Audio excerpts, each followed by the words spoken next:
ওই ব্যক্তিটা সবচাইতে নিকৃষ্ট যেই ব্যক্তি রমজান মাস পাওয়ার পরেও তার গুনাহ ক্ষমা করাতে পারল না।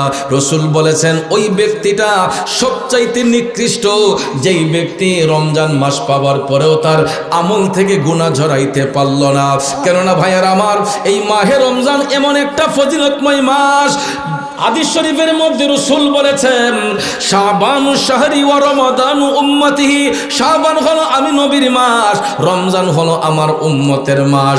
অনেকেই প্রশ্ন করেছিলেন, ওগো নবীজি, রমজান আপনার উম্মতের মাস কেন? তখন নবী বললেন, রমজান শরীফের মধ্যে যেই ব্যক্তি একটা নফল ইবাদত করবে, আল্লাহ রাব্বুল আলামিন তার আমলে ফরজ ইবাদতের সওয়াব দান করবে। আর রমজান মাসে যেই ব্যক্তি ফরজ ইবাদত আদায় করবে, রাসূল বলেন 70 গুণ বাড়ায়া এর সওয়াব আল্লাহ তার আমলে দান করবে। শুধু তাই নয় মুসলমান, শুনো রে, আমার মদিনার কামলিওয়ালা নবী বলেছেন, ইযা দাখালা রমাদান, যখন রমজান মাসের আগমন হয়, ফুতিহাত আবওয়াবুস সামা, আসমানের প্রত্যেকটা দরজা উন্মুক্ত করা হয়, ওয়া গুল্লিকাত আবওয়াবু জাহান্নাম, এবং জাহান্নামের প্রত্যেকটা দরজায় তালা দেওয়া হয়, ওয়া সুলসিলাতিশ শায়াতিন, এবং শয়তানকে শৃঙ্খলায় আবদ্ধ করা হয়। এখন বলুন, নবীর কথা সত্য না মিথ্যা? আমার নবী বলেছেন, রমজান মাসের আগমন হইলে আসমানের প্রত্যেকটা দরজা উন্মুক্ত করা হয়, জাহান্নামের প্রত্যেকটা দরজায় তালা দেওয়া হয়, এবং শয়তানকে শৃঙ্খলায় আবদ্ধ করা হয়। তাইলে বলুন, এই মাসের বরকত আছে না নাই? আরো জোরে কোন আছে না নাই? এই যুবক বন্ধুরা, আমার বাবাজিরা, রমজান মাস এমন একটা মাস, ওই মাহে রমজান আমাদেরকে ডিসিপ্লিন শিক্ষা দেয়।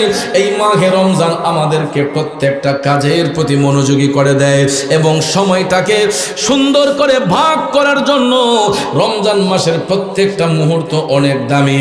আপনারা লক্ষ্য করে দেখবেন, রমজান মাসে আল্লাহর বান্দারা নির্দিষ্ট একটা টাইমে সেহরি পান করে, আবার সারাদিন উপবাস থাকার পরে নির্দিষ্ট একটা টাইমের মধ্যে ইফতার গ্রহণ করেন। ঠিক না ঠিক? নামাজের মধ্যে দেখবেন একটা ডিসিপ্লিন আছে, কারণ রমজান মাস, আরো তো মাস আছে, কিন্তু রমজান মাস আসলে দেখবেন খাবার দাবার, চলা ফেরা, প্রত্যেকটা জিনিসের মধ্যে একটা নিয়ম কানুন পাওয়া যায়। কথা কোন ঠিক না ঠিক? যা অন্য কোনো মাসের মধ্যে খুঁজে পাওয়া যায় না। এই জন্য রাসূল বলেছেন, এই পবিত্র মাস পাওয়ার পরেও যেই ব্যক্তি নিজেকে শুদ্ধ করতে পারল না, এর মতো পুরা কপাইল্লা এই পৃথিবীতে আর কেউ নাই। তাহলে ভাইয়ার আমার, বলুন, এই রমজানের প্রতিটা মুহূর্ত কাজে লাগানো দরকার আছে না নাই? যেই নবী আজও আমার আপনার জন্য কান্দে, ওই নবীর মোহব্বত অন্তরে নিয়া একটু ভালোবাসা দিয়া দুরূদ শরীফ পড়বেন। কারণ হাদিস শরীফের মধ্যে এসেছে, মাহে রমজান শরীফের মধ্যে যেই ব্যক্তি একটা নফল ইবাদত করে, তার আমলে আল্লাহ তাআলা ফরজের সওয়াব দান করে, আর যারা ফরজ ইবাদত করবে এর সওয়াব 70 গুণ বাড়িয়ে আমার আল্লাহ দান করবে। তাইলে সবাই মোহব্বতের আওয়াজে পড়ুন, আল্লাহুম্মা সাল্লি সাইয়্যিদিনা মাওলানা মুহাম্মদ ওয়া আলা আলি সাইয়্যিদিনা মাওলানা। আসুন, জীবনের গুনাহ মাফ করার জন্য সবাই আপন আপন কলবের দিকে মুতাওয়াজ্জি হইয়া জবানটা ছেড়ে দিয়া সবাই বড় করে আওয়াজ দিয়ে আমার আল্লাহর জিকিরে মশগুল হয়ে যায়। সবাই উচ্চ কণ্ঠে আমার সাথে পড়ুন, ইল্লাল্লাহু ইল্লাল্লাহ ইল্লাল্লাহু ইল্লাল্লাহ ইল্লাল্লাহু ইল্লাল্লাহ ইল্লাল্লাহু ইল্লাল্লাহ ইল্লাল্লাহু ইল্লাল্লাহ ইল্লাল্লাহু ইল্লাল্লাহ লা ইলাহা ইল্লাল্লাহ লা ইলাহা জুড়ে লা ইলাহা ইল্লাল্লাহ লা ইলাহা ইল্লাল্লাহ ইল্লাল্লাহু ইল্লাল্লাহ ইল্লাল্লাহু ইল্লাল্লাহ ইল্লাল্লাহু ইল্লাল্লাহ ইল্লাল্লাহু ইল্লাল্লাহ লা ইলাহা ইল্লাল্লাহ লা হাসবি রব্বি জাল্লাল্লাহ মা ফি কলবি গায়রুল্লাহ হাসবি রব্বি জাল্লাল্লাহ মা ফি কলবি গায়রুল্লাহ নূর মুহাম্মদ সাল্লাল্লাহু লা ইলাহা ইল্লাল্লাহ ইল্লাল্লাহ ইল্লাল্লাহ ইল্লাল্লাহ ইল্লাল্লাহ ইল্লাল্লাহ ইল্লাল্লাহ ইল্লাল্লাহ ইল্লাল্লাহ লা ইলাহা ইল্লাল্লাহ লা ইলাহা আরো জোরে লা ইলাহা ইল্লাল্লাহ লা ইলাহা লা ইলাহা ইল্লাল্লাহ মুহাম্মাদুর রাসূলুল্লাহ সাল্লাল্লাহু আলাইহি ওয়াসাল্লাম। একটা জবান বন্ধ রাখবেন না গো, সবাই উচ্চ স্বরে বলুন আল্লাহু আকবার। আর একটু মায়ার সুরে বলুন ইয়া রাসূলুল্লাহ। বিসমিল্লাহির রহমানির রহিম।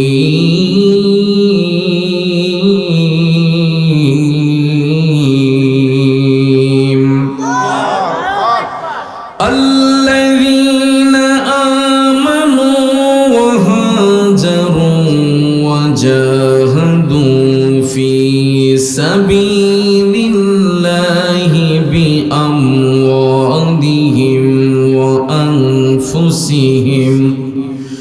وأنفسهم أعظم درجة عند الله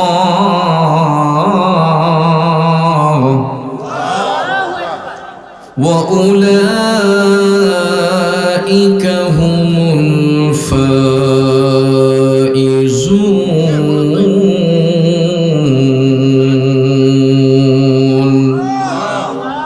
صدق الله العظيم وصدق رسوله النبي الحبيب الكريم ونحن على ذلك من الشاهدين والشاكرين والحمد لله رب العالمين.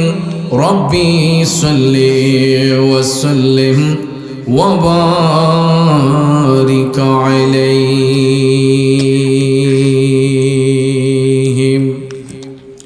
হে রাসূল তোমায় ভালোবাসি অন্তরে শুধু মুখে না,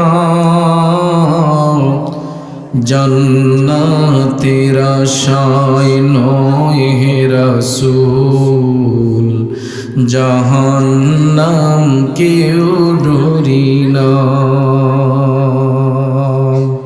পৃথিবীতে আল্লাহ রাব্বুল আলামিন যত জাতি সৃষ্টি করেছেন এর মধ্যে সবচাইতে শ্রেষ্ঠ জাতি হলো মানুষ জাতি। কথা বলেন ঠিক কিনা? এই মানুষ জাতিরা আবার ধর্মের বিভক্তি হয়ে কেউ হিন্দু, কেউ বৌদ্ধ, কেউ খ্রিস্টান, কেউ ইহুদি, কেউ নাসারা, কেউ মুসলমান। আবার এমনও মানুষ আছে যারা নাস্তিক মুরতাদ, আছে না নাই? তবে আমরা অতি ভাগ্যবান যে আল্লাহ পাক আমাদেরকে সৃষ্টির সেরা জীব হিসেবে গ্রহণ করেছেন, সৃষ্টি করেছেন এবং এমন একজন নবীর উম্মত আমাদেরকে বানিয়েছেন যিনি শুধু নির্দিষ্ট কওমের নবী না, যিনি 7 আসমান 7 জমিনের নবী, যিনি 80,000 আলমের নবী, যিনি কুল কায়নাতের রহমত, তিনি আল্লাহর হাবিব রাহমাতাল লিল আলামিন। নবীদের মধ্যে আমাদের নবী যেমন শ্রেষ্ঠ নবী, উম্মতের মধ্যে আমরা শ্রেষ্ঠ উম্মত। জোরে বলুন না সুবহানাল্লাহ। কারণ আমরা চতুর্দিকে ভাগ্যবান। এক তো আল্লাহ পাক আমাদেরকে শ্রেষ্ঠ জাতিরূপে স্বীকৃতি দিয়েছেন, আরেক তো হলো আমরা শ্রেষ্ঠ নবীর উম্মত। কথা কোন ঠিক কিনা? এবং পৃথিবীতে যত উম্মত আছে, যত নবীর উম্মত আছে, আমরা হইলাম শ্রেষ্ঠ নবীর শ্রেষ্ঠ উম্মত। তাহলে আমাদের দাম আল্লাহর দরবারে কম না বেশি? জোরে বলেন, কম না বেশি? আমার বাবাজিরা, বন্ধুরা, আসার আগে অনেকেই বলেছিল রমজান মাসে মাহফিলে লোক হবে না, কিন্তু বাহেরনগরের প্রেমিকরা প্রমাণ করেছে আমরা বুঝি না শাবান, বুঝি না রমজান। যখন যেই সময় নবী প্রেমের বাগান সাজানো হয়, নবীর প্রেমিকরা তখনই নবীর বাগানকে পরিপূর্ণ করে। ঠিক কিনা? এ যুবক বন্ধুরা, আমার বাবাজিরা, যারা দিনদার, যারা মুত্তাকি, যারা ইমানদার, সত্যের জয়গান যেখানে প্রচার করা হয়, ইমানদাররা ঘরে বসে থাকে না, ইমানদাররা আরামের ঘুম হারাম করে দিয়া তারা আল্লাহ পাবার জন্য বসে থাকে। কথা বলেন ঠিক কিনা? আজকে এখানে যারা আমরা আসলাম, যারা বসলাম, সবাই কিন্তু রোজাদার। এ বন্ধুরা, আমার বাবাজিরা, ফরজ রোজা রাখার পরে সারাদিন ক্লান্ত বোধ করে ইফতার করে তারাবির নামাজ পড়ে খাবার দাবার অনেকে খেয়েছেন, অনেকে হয়তো ইফতারের পরে আর খাবারও গ্রহণ করে নাই, নবী প্রেমের বাগানের মধ্যে বসে গেছে। আমাদের সম্মান আল্লাহর দরবারে বাড়ছে না কমছে? বন্ধুরা, আমার বাবাজিরা, আমার আল্লাহ রাব্বুল আলামিন ওই সমস্ত বান্দাদেরকে শুভ সংবাদ দান করেছেন যারা ইমানদার, ইমান এনেছে এবং যারা ভালো কাজ করেছে, যারা আল্লাহর পথে খরচ করে, যারা আল্লাহর পথে জিহাদ করে। আল্লাহ রাব্বুল আলামিন সূরা তাওবার 20 নম্বর আয়াতে কারিমার মাধ্যমে তাদের জন্য একটা সুসংবাদ দিয়েছেন। বিসমিল্লাহির রহমানির রহিম। আল্লাযীনা আমানু ওয়া হাজারু ওয়া জাহাদু ফি সাবিলিল্লাহি বিআমওয়ালিহিম ওয়া আনফুসিহিম। একটা জবানও বন্ধ রাখবেন না, উচ্চস্বরে বলুন আল্লাহু আকবার। আল্লাহ রাব্বুল আলামিন কয়, ও জগৎবাসীরা শোনো, যারা ঈমান এনেছে এবং যারা হিজরত করেন, যারা ঈমান এনেছে এবং হিজরত করেছে আর নিজের ধন প্রাণ দ্বারা আল্লাহর পথে খরচ করেছে, জিহাদ করেছে, আমার আল্লাহ রাব্বুল আলামিন বলেন আ'যামু দারাজাতান ইনদাল্লাহ। আল্লাহ রাব্বুল আলামিন কয়, যারা আমি আল্লাহর পথে জিহাদ করেছে তার মর্যাদা আল্লাহর কাছে অতি বড়, এবং আল্লাহ রাব্বুল আলামিন ওই সমস্ত ব্যক্তিদের মর্যাদা উচ্চ করে দিয়েছেন। সুবহানাল্লাহ বলবেন না? সাথে সাথে বলা হয়েছে ওয়া উলাইকা হুমুল ফাইজুন।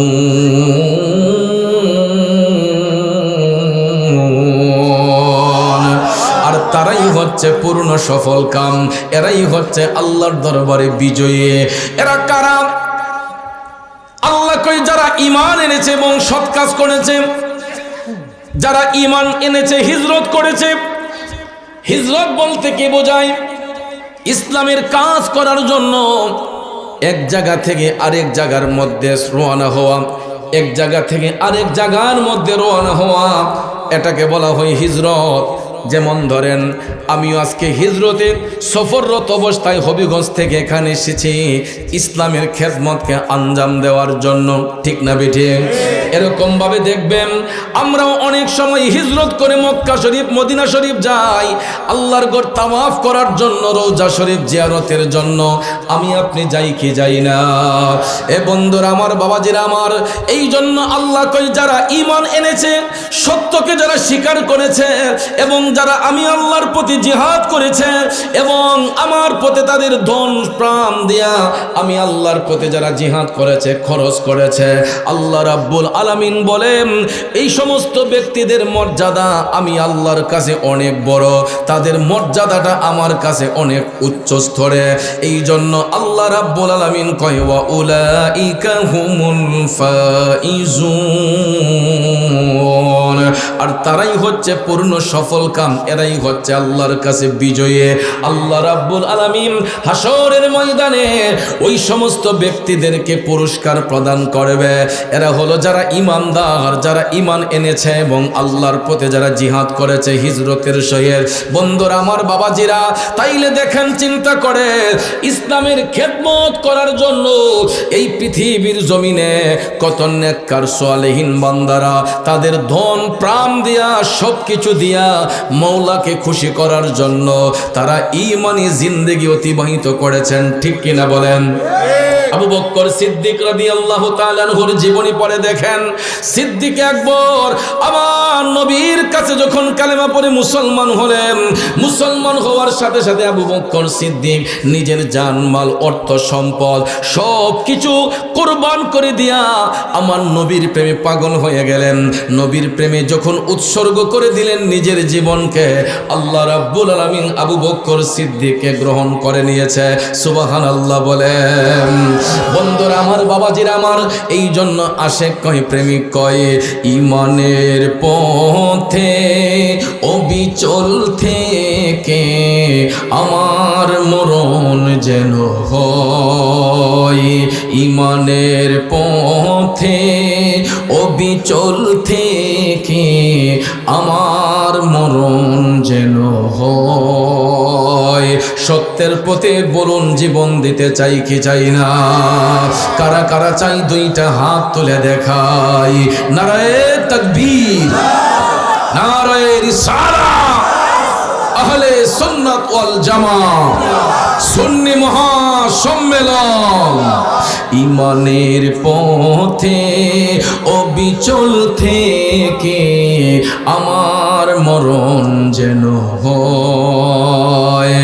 এ নবীর প্রেমিকেরা, ঈমানি জিন্দেগি একদিন অনেক দামি, মুনাফিকি জিন্দেগি হাজার দিনের কোনো মূল্য নাই, ঠিক না বেঠিক?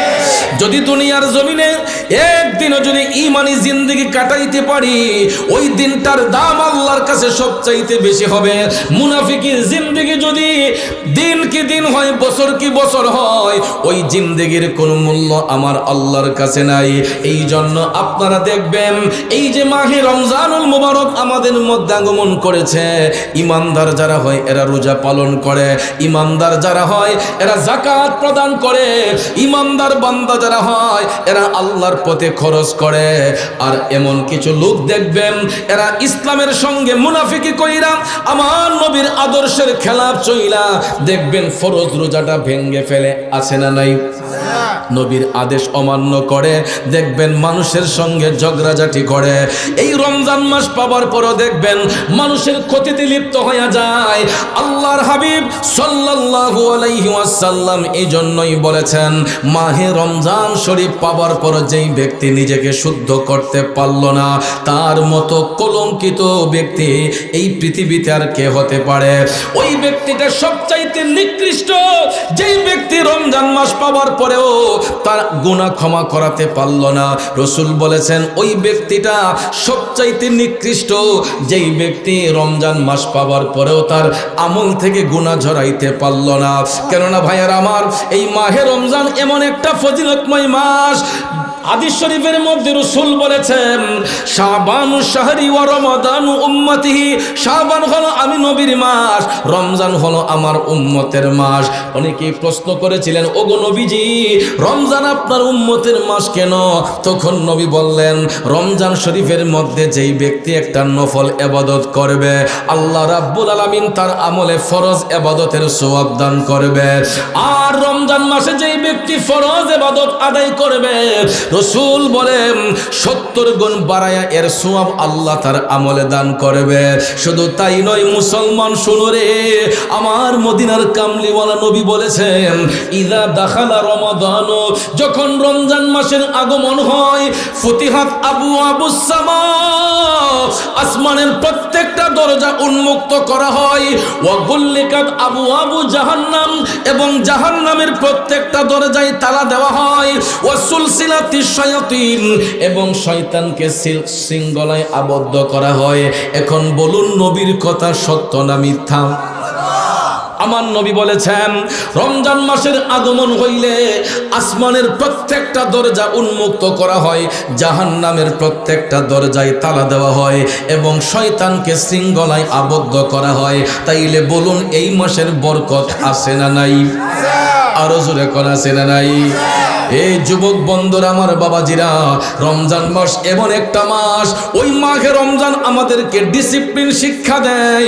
এই মাঘে রমজান আমাদেরকে প্রত্যেকটা কাজের প্রতি মনোযোগী করে দেয় এবং সময়টাকে সুন্দর করে ভাগ করার জন্য রমজান মাসের প্রত্যেকটা মুহূর্ত অনেক দামি। আপনারা লক্ষ্য করে দেখবেন রমজান মাসে আল্লাহর বান্দারা নির্দিষ্ট একটা টাইমে সেহরি পান করে, আবার সারাদিন উপবাস থাকার পরে নির্দিষ্ট একটা টাইমের মধ্যে ইফতার গ্রহণ করেন। ঠিক না ঠিক? নামাজের মধ্যে দেখবেন একটা ডিসিপ্লিন আছে, কারণ রমজান মাস আরো তো মাস আছে, কিন্তু রমজান মাস আসলে দেখবেন খাবার দাবার চলা ফেরা প্রত্যেকটা জিনিসের মধ্যে একটা নিয়ম কানুন পাওয়া যায়। কথা কোন ঠিক না ঠিক? যা অন্য কোনো মাসের মধ্যে খুঁজে পাওয়া যায় না। এই জন্য রসুল বলেছেন এই পবিত্র মাস পাওয়ার পরেও যেই ব্যক্তি নিজেকে শুদ্ধ করতে পারলো না, এর মতো পুরা কপাইল্লা এই পৃথিবীতে আর কেউ নাই। তাহলে ভাইয়ার আমার বলুন, এই রমজানের প্রতিটা মুহূর্ত কাজে লাগানো দরকার আছে না নাই? কিন্তু কিভাবে এই সমাজের মধ্যে মানুষ গীবত নিয়ে ব্যস্ত, মানুষ মানুষের পরনিন্দা নিয়ে ব্যস্ত। আমি একটু আগে রুমে বসে একটা ভিডিও দেখে আমার চোখ দিয়ে পানি চলে আসলো, কারণ এই দেশের মধ্যে আমরা ইসলামের কাজ পেয়েছি আল্লাহর ওলিদের মাধ্যমে। অলিগঞ্জ যদি এই দেশে না আসতেন, আজকে আমরা ইসলাম প্রসার হইতো না, ইসলামের অভয় বাণী পাইতাম না। আমি দেখলাম একটা মুনাফিক মাথার মধ্যে টুপি খেয়ে ভিডিও ক্লিপ নিয়ে একজন আল্লাহর অলিদের দরবারে, আল্লাহর অলির দরবারে গিয়েছে। এখানে 6 জন আল্লাহর অলির মাজার শরীফ। আমি ভাবলাম ভাইয়ার আমার, 6 জন আল্লাহর অলি, তারা হয়তো কোনো একটা ভালো কাজ জীবনে করছেন, এই জন্য আল্লাহ তাদেরকে বন্ধুরূপে গ্রহণ করেছেন। ঠিক না বেঠিক? আমি আপনি কি সারাদিন শুধু খারাপ কাজই করি, একটা ভালো কাজ করি না? দেখেন, 1000টা অপরাধ করার পরও বান্দা যদি আল্লাহর দরবারে একটা ভালো কাজ করে, আল্লাহ যদি চায় তার 1000টা অপরাধকে আল্লাহ ঢেকে দিতে পারে। এই জন্য আল্লাহ বলছে লা তাকনাতু মির রাহমাতিল্লাহ, বান্দা তোমরা পাহাড় পরিমাণ গুনাহ করেছো, সাগর পরিমাণ গুনাহ করেছো, আমি আল্লাহর রহমত থেকে তোমরা নিরাশ হইও না। বলেছেন কে? আল্লাহ বলেছেন। এই জন্য পৃথিবীর কোনো মানুষকে খারাপ দৃষ্টিতে দেখতে নাই। আমার কাছে হয়তো আপনি নগণ্য হতে পারেন, আপনার কাছে আমি নগণ্য জঘন্য হতে পারি। একটা কথা মনে রাখবেন, পৃথিবীর প্রত্যেকটা মানুষ অনন্য। মানুষ অনন্য, কারণ আল্লাহ পাক এক একটা মানুষরে এক একটা গুণ দিয়ে তৈরি করছে। আপনার মাঝে যেই গুণ আছে আমার মাঝে সেটা নাই, আমার মাঝে যেই গুণ আছে আপনার মাঝে সেটা নাই। ঠিক না বেঠে? আজকে দেখেন, আমি যত বড় বক্তা হই না কেন, আমি যত বড় সেলিব্রিটি হই না কেন, আমার মাহফিলের শ্রোতারা যদি আপনারা না বসতেন, আমি বক্তার কোনো মূল্য ছিল? কোনো মূল্য ছিল? তাহলে আমার সমস্ত ক্রেডিট হলো আপনাদেরকে দিয়া। আপনাদের উপস্থিতি এখানে না থাকলে আমি যত সুর দিয়ে ওয়াজ করি, শ্রোতা যদি আমার চোখের সামনে না থাকে, তাহলে বক্তার কোনো মূল্য আছে? আবার দেখেন, আমি অধম পাগল যদি এখানে না আসতাম, তাহলে আজকে এখানে লাইটিং হতো না, প্যান্ডেল হতো না, এই মাইক আনা হতো না, এতগুলা মানুষ বসতো না। এই বান্দাটাকে কেন্দ্র করে আজকে এখানে এত সুন্দর একটা আয়োজন। যেমন আপনাদের আমার যেমন প্রয়োজন আছে, আমাকেও আপনাদের প্রয়োজন আছে। ঠিক না বেটি? তার মানে বোঝা গেল যে men can not live alone, মানুষ একা বাস করতে পারে না, একজন আরেকজনকে প্রয়োজন লাগবেই লাগবে। কথা কোন ঠিক না বেটি? একজন আরেকজনকে প্রয়োজন লাগতেই পারে। এই জন্য ভাইয়ারা আমার, কোনো মানুষকে খারাপ দৃষ্টিতে দেখতে নাই, কোনো মানুষকে অপমানের দৃষ্টিতে দেখতে নাই। যেই জিনিসটা একটু আগে আমি ফেসবুকের মধ্যে দেখে আসলাম, 6 জন আল্লাহর ওলির মাজার শরীফ। বাজান আমার, বন্ধুরা আমার, আপনারা বলুন কোন দাজ্জালের মাজার হয়? কাজ্জাবের মাজার হয়? আবু জেহেলের মাজার আছে, আবু লাহাবের মাজার আছে, ইয়েজিদের মাজার আছে, এল্লে গৈহেরাবে তো সুলকানি। মুমিনদের মাজার আছে বিদায়, তাদের চিহ্ন আছে বিদায়, রওজা শরীফের চিহ্ন আছে বিদায় মানুষ তাদেরকে ভালোবাসা যায়। এই সমাজে কিছু এজিদের চেলা আছে যাদের অন্তরের মধ্যে আঘাত লাগে, এই জন্য এরা অলিদের বিরুদ্ধে কথা বলে। মোবাইল ফোনটা নিয়ে আমি দেখলাম ভিডিও করছে, 6 জন আল্লাহর অলিকে ক্রিটিসাইজ করে, এরা নাকি ব্যবসা করতেছে, মাজার দিয়ে নাকি ব্যবসা চলতেছে। নাউজুবিল্লাহ কোন। আমার মাজার শরীফগুলা দেখে আমার গায়ের রুমগুলা শিহরিত হয়ে উঠলো। ওই বিয়াদবটার এত বড় সাহস হলো কিভাবে, যেখানে 6 জন আল্লাহর অলির মাজার শরীফ রয়েছে। ভাইয়ার আমার, আল্লাহর অলিদের রওজার মধ্যে অনেকে দান দক্ষিণা করে কি করে না? এই টাকা কি অলিরা খায়? এই টাকা দিয়ে অনেক সময় তাবারুক করা হয়, মাজারের উন্নয়ন করা হয়, ঠিক না ঠিক? অলিদের মাজারের হেফাজত করা হয়, তাদের মাজার শরীফের মধ্যে মিলাদ মাহফিল হয়, তাবারুকের ব্যবস্থা করা হয়। এই তাবারুকটা কি অলিরা খায় নাকি এলাকার মানুষজন খায়? কত ফকির পাগল অনাথ দরিদ্র মানুষ খায়, কথা কোন ঠিক না? আপনার আমার পকেটের টাকা যখন আল্লাহর অলিদের দরবারে আমরা নজরানা স্বরূপ হাদিয়া স্বরূপ দিয়ে আসি, ওই টাকা দিয়ে দেখা যায় মাজার শরীফের উন্নয়ন হয়। আর যদি কোনো খাদেম যদি তার নিজের ধান্দা করে, এটা খাদেমের দোষ, ঠিক না ঠিক? এটা তো অলির দোষ না, কথা কোন ঠিক কিনা? তাহলে অলিকে নিয়ে তো মন্তব্য কেন? আমি দেখলাম ওই লামাযহাবী, সম্ভবত সে লামাযহাবী আহলে খবিসের একটা শয়তান হবে। এই লামাযহাবী খবিস শয়তানটা দেখলাম 6 জন অলিকে ক্রিটিসাইজ করে, কই দেখেন এখানে মাজার পূজা হচ্ছে, ধর্ম ব্যবসা হচ্ছে। নাউজুবিল্লাহ কি বলবেন না? আরে বিয়াদবের দলেরা, তোদেরকে কেমনে বুঝাবো? আজকে যেই মাজারওয়ালাদের বিরুদ্ধে তোরা কথা বলতেছস, ওই মাজারওয়ালারা যদি এই দেশের মধ্যে না আসতেন, আজকে আমরা বড় গলায় আজান দিতে পারতাম না, কথা বলেন ঠিক কিনা? এই বাহিরনগরের মুসলমানরা, বাজিতপুরের মুসলমান, আপনারা অবশ্যই জানেন এবং জেনে জাইনা রাখেন, এই বাংলাদেশের মধ্যে সবচাইতে সর্বপ্রথম বড় গলায় যিনি আজান দিয়েছিলেন, উনি ছিলেন একজন আউলাদে রাসূল, যিনি হবিগঞ্জের চুনারুঘাটে মোরার বন্দের জমিনে পূর্বে এবং পশ্চিমে যিনি শুইয়াছেন, ওনার নাম হচ্ছে সিপাহ সালার সৈয়দ নাসিরউদ্দিন রহমাতুল্লাহ আলাইহি। চিৎকার মেরে কন্যা সুবহানাল্লাহ। এই আউলাদে রাসূল যে বাংলাদেশে আসছেন, কার মাধ্যমে আসছেন? আল্লাহর একজন মহান অলি, যিনি সিলেটের পাকভূমিতে শুয়ে আরাম করছেন, সুলতানুল বাংলা হযরতে বাবা শাহজালাল মুজাররদ ইয়ামনি রহমাতুল্লাহ আলাইহি। আমি যদি একটা ছেলেকে এখন ডাক দিয়া জিজ্ঞেস করি, ভাইয়া তুমি দাঁড়াইয়া বলো তো তোমার বাবার নাম কি? ওই ছেলেটা বলবে আমার বাবার নাম অমুক। যদি বলি বলো তো ছেলে তোমার দাদার নাম কি? ওই ছেলেটা বলতে পারবে আমার দাদার নাম অমুক, ঠিক না ঠিক? কথা বলেন। একটা নগদ প্রমাণী নেন না, তুমি দাঁড়াচ্ছেন রে বাবা, তোমার বাবার নাম কি? তোমার দাদার নাম কি? তোমার দাদার বাবার নাম কি?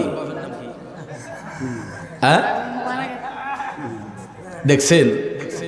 এরকম একটা ছেলে নয়, দুইটা ছেলে নয়, যারা আপনারা বসছেন সবাইরে যদি আমি জিজ্ঞেস করি আপনার দাদার বাবার নাম কি, শতকরা একজন বলতে পারবে কিনা? যদি একজনও বলতে পারে, এরপরে যদি ওই ভদ্রলোকরে বলি ওই দাদার বাবার নামটা কি, 100% লোক আছে এখানে বলতে পারবে না। আরে দাদার বাবার নামটাই তো বলতে পারে না, তাইলে চিন্তা করেন কয়টা সিঁড়ি গেল? মাত্র 3টা সিঁড়ি গেল। 3 সিঁড়ি আগে যারা এই দুনিয়াতে চলাফেরা করেছিলেন, হাট বাজার করেছিলেন, এরা আমাদের সমাজের মধ্যে চইলা ফিরা গেছেন। আজকে দেখেন তাদের হাড্ডি মাংস থাকবে দূরের কথা, এদের নাম নিশানা পর্যন্ত আমাদের অন্তর থেকে মুছে গেছে। কথা কর। বাপের উপরে দাদা, দাদার উপরে পরিদাদা, এর উপরে তো আরেকজন আসলা। তো দেখেন এই 4 জেনারেশন আইসা সে তার পরিদাদার নামটা পর্যন্ত ভুলে গেছে। কথা কোন ঠিক না ঠিক? কিন্তু আমি যদি ওই ছেলেটার এখন দাঁড় করে জিজ্ঞেস করি সিলেটের মধ্যে কে শুয়ে আছেন, বলো তো সিলেটে কোন অলির মাজার, ওই ছেলেটা বলে দিবে আল্লাহর অলি হযরতে বাবা শাহজালাল রহমাতুল্লাহ আলাইহির মাজার। তাইলে সে তার পরিদাদার নামটা ভুলে গেছে, শাহজালালের নাম তো ভুলে নাই। কথা কোন ঠিক কিনা? আমার বাহিরনগরের বাবাজিরা চিন্তা করে দেখেন, বাবা শাহজালাল কত বছর আগে দুনিয়া থেকে গেছেন। প্রায় 700 বছর আগে দুনিয়ার জমিন থেকে ওনার ইন্তেকাল হয়ে মাজার শরীফের মধ্যে আছেন, কিন্তু দেখেন 700টা বছর চলে যাওয়ার পরেও বাবা শাহজালালের নামটা আমাদের অন্তরের মধ্যে আছে না নাই? কিয়ামত পর্যন্ত থাকবে। একটাই কারণ, শাহজালাল বাবা ইসলাম নিয়ে ছিনিমিনি করেন নাই, ইসলাম নিয়ে প্রতারণা করেন নাই। ওই ইসলামের খেদমত কইরা মানুষের অন্তরে দ্বীনের মহব্বত পয়দা করে ইতিহাসের পাতায় এমন ভাবে তিনি অমর হয়ে আছেন, কিয়ামত পর্যন্ত আশেকে রাসূলদের অন্তরে বাবা শাহজালালের নাম মোবারক থাকবে কি থাকবে না? এই জন্য কবি বলেছেন, আমরা কি ভুলে গেলাম শাহজালালের নাম, আমরা কি ভুলে গেলাম শাহজালালের নাম। ইতিহাসে আজও তিনি চির অম্লান, আমরা কি ভুলে গেলাম শাহজালালের নাম, আমরা কি ভুলে গেলাম শাহজালালের নাম। ঠিক কিনা বলেন? ওই সমস্ত বাতিল ফেরকারা কয় বাংলাদেশ, ইন্ডিয়া, পাকিস্তানের মধ্যেই পীরাউলিয়া অন্য কোনো দেশে নাই। কইনি কই ফিসাব কতলি বাংলাদেশ, ইন্ডিয়ার, পাকিস্তান, সৌদি তো ফির দেখলাম না, আরব দেশে তো ফির দেখলাম না। ওই বেককলরে কেমনে বোঝানো?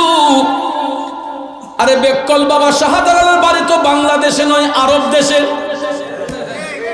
বাবা শাহপরানের দেশ তো বাংলাদেশে নয়, আরব দেশে। তাইলে ফির কি বাংলাদেশে না আরব দেশও আছে? বাবা শাহজালাল তো ইয়ামেন দেশ থেকে বাংলাদেশে আসছেন, তো ইয়ামেন তো এটা আরব কান্ট্রি। কথা কোন ঠিক না বেঠি? বাবাজির আমার গভীর মনোযোগ। বাবা শাহজালাল তো নিজে নিজে আসেন নাই, আমার মদিনার কামলিওয়ালা নবী বাবা শাহজালালকে পাঠিয়েছেন দ্বীনের কাজ করার জন্য ইশারা কইরা।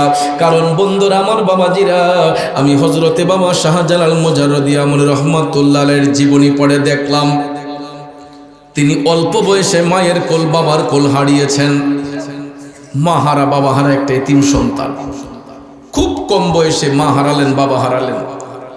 মা বাপ যদি না থাকে সংসারে, একটা ছেলে খুব অসহায় হয়ে যায়। ঠিক কিনা? এর মধ্যে ওনার বয়স কম, শিশুকালেই মা বাবা হারাই ফেলেন। তখন ওনাকে লালন পালন করার জন্য নিয়ে গেলেন ওনার আপন মামা, যিনার নাম হচ্ছে হযরতে সৈয়দ আহমেদ কবির রেফাই। বাবা শাহজালালের মামার নাম সৈয়দ আহমেদ কবির রেফাই। মনে রাখবেন, শাহজালাল রহমাতুল্লাহ আলাইহি মায়ের দিক দিয়ে আওলাদে রাসূল। ওনার মামা সৈয়দ আহমেদ কবির রেফাই ওনাকে নিয়ে গেলেন। নেওয়ার পরে যেখানে তিনি যাইতেন, ওনার ভাগিনাকে সঙ্গে রাখতেন, শাহজালাল বাবাকে সাথে সাথে রাখতেন। দেখা যায় মামা যেই আমল করে, ভাগিনাও সেই আমল করে। শাহজালাল বাবাকে মামার সঙ্গে রাইখা মামা যেই আমল করে, ভাগিনাও সেই আমল করে। করতে করতে করতে বয়সটা যখন 12 বছর ওভার হয়ে গেল, 12 বছর ওভার হয়ে গেলে একটা পুরুষ বালেক হয়ে যায়, একটা মেয়ে বালিকা হয়ে যায়। ঠিক না বেঠি? সাবালক সাবালিকা হয়ে যায়। 12 বছর যখন ওভার হয়ে গেল, হযরতে বাবা শাহজালাল মুজাররদি আমল রহমাতুল্লাহ আলাইহি ওনার মামার সান্নিধ্যে থাইকা আস্তে আস্তে তিনি রিয়াজত বন্দেগী শিখলেন, মুরাকাবা মুশাহাদা শিখলেন। মুরাকাবা বুঝছেননি? যেটা মেডিটেশন বলা হয় ইংরেজিতে, বাংলাতে বলা হয় সাধনা, আর আরবিতে বলা হয় মুরাকাবা। এটা একাগ্র চিত্তে নিজেকে এমনভাবে মওলার প্রেমে বিলিয়ে দেওয়া, যাতে করে দুনিয়ার কোনো চিন্তা চেতনা সেন্সের মধ্যে না থাকে।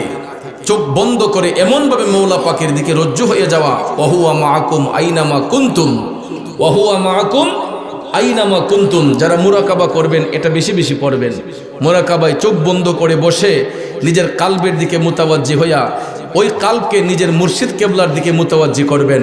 এরপরে সেখান থেকে দয়াল নবীর কালব মুবারকের ফায়েজ আমার মধ্যে আসুক, সেখান থেকে রব্বুল আলামিনের কুদরতি ফায়েজ আমার কালবে আসুক। এই বলে চোখ বন্ধ করে কালবের দিকে মুতাওয়াজ্জি হয়ে আপনারা বলবেন, ওয়াহুয়া মাআকুম আইনামা কুনতুম। আল্লাহ গো, আমি তোমারে দেখতেছি, যদি আমি নাই দেখি তুমি তো আমারে দেখতেছ। ঠিক না বেঠে? এই বলে যখন নিজেকে মৌলার প্রেমে বিলিয়ে দিবেন। দেখবেন যদি কাশফুল কুলুব হয়, আল্লাহর আরশ পর্যন্ত দেখা সম্ভব হয়ে যাবে। কারণ আল্লাহর অলিগণ এরা শুধু জাহিরি চোখ দিয়ে দেখে না, আল্লাহর অলিগণ অন্তর চক্ষু দিয়ে আল্লাহর আরশ পর্যন্ত দেখে। গভীর মনোযোগ আমার বাবাজিরা। বাবা শাহজালাল মুরাকাবা শিখলেন। মাইকটা মজা নাই, কোনো মজা নাই, রসকস নাই, দিলু মাইকের মতো মাইক হইছে না। একটু দুরূদ শরীফ পড়েন, আল্লাহুম্মা সাল্লি আলা সাইয়্যিদিনা মুহাম্মাদ নাবি। সাউন্ডে কোনো মজা নাই। মাওলানা মুহাম্মাদ নাবি, মাওলানা। গভীর মনোযোগ বাবাজির আমার, রাত গভীর। বলতেছিলাম কি, শাহজালাল মুজাদ্দিদ আমনী রহমাতুল্লাহ আলাইহি মুরাকাবা মুশাহাদা করে যখন তিনি এশারের নামাজ পড়ে মুরাকাবা মুশাহাদা করে যখন ঘুমালেন, ভাইয়ার আমার, বন্ধুরা আমার, আমরা তো ঘুমাই না? ঘুমাইলে পরে আমরা কেউ চলে যাই লন্ডন, কেউ সিঙ্গাপুর, কেউ মালয়েশিয়ায়। এ বন্ধু,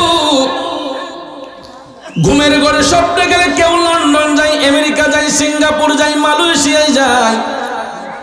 আর আসে কই প্রেমিক কই লন্ডন, প্যারিস, ওয়াশিংটন, বার্লিন যেতে চাই না, হংকং, বেজিং, টোকিও, সিঙ্গাপুরও চাই না।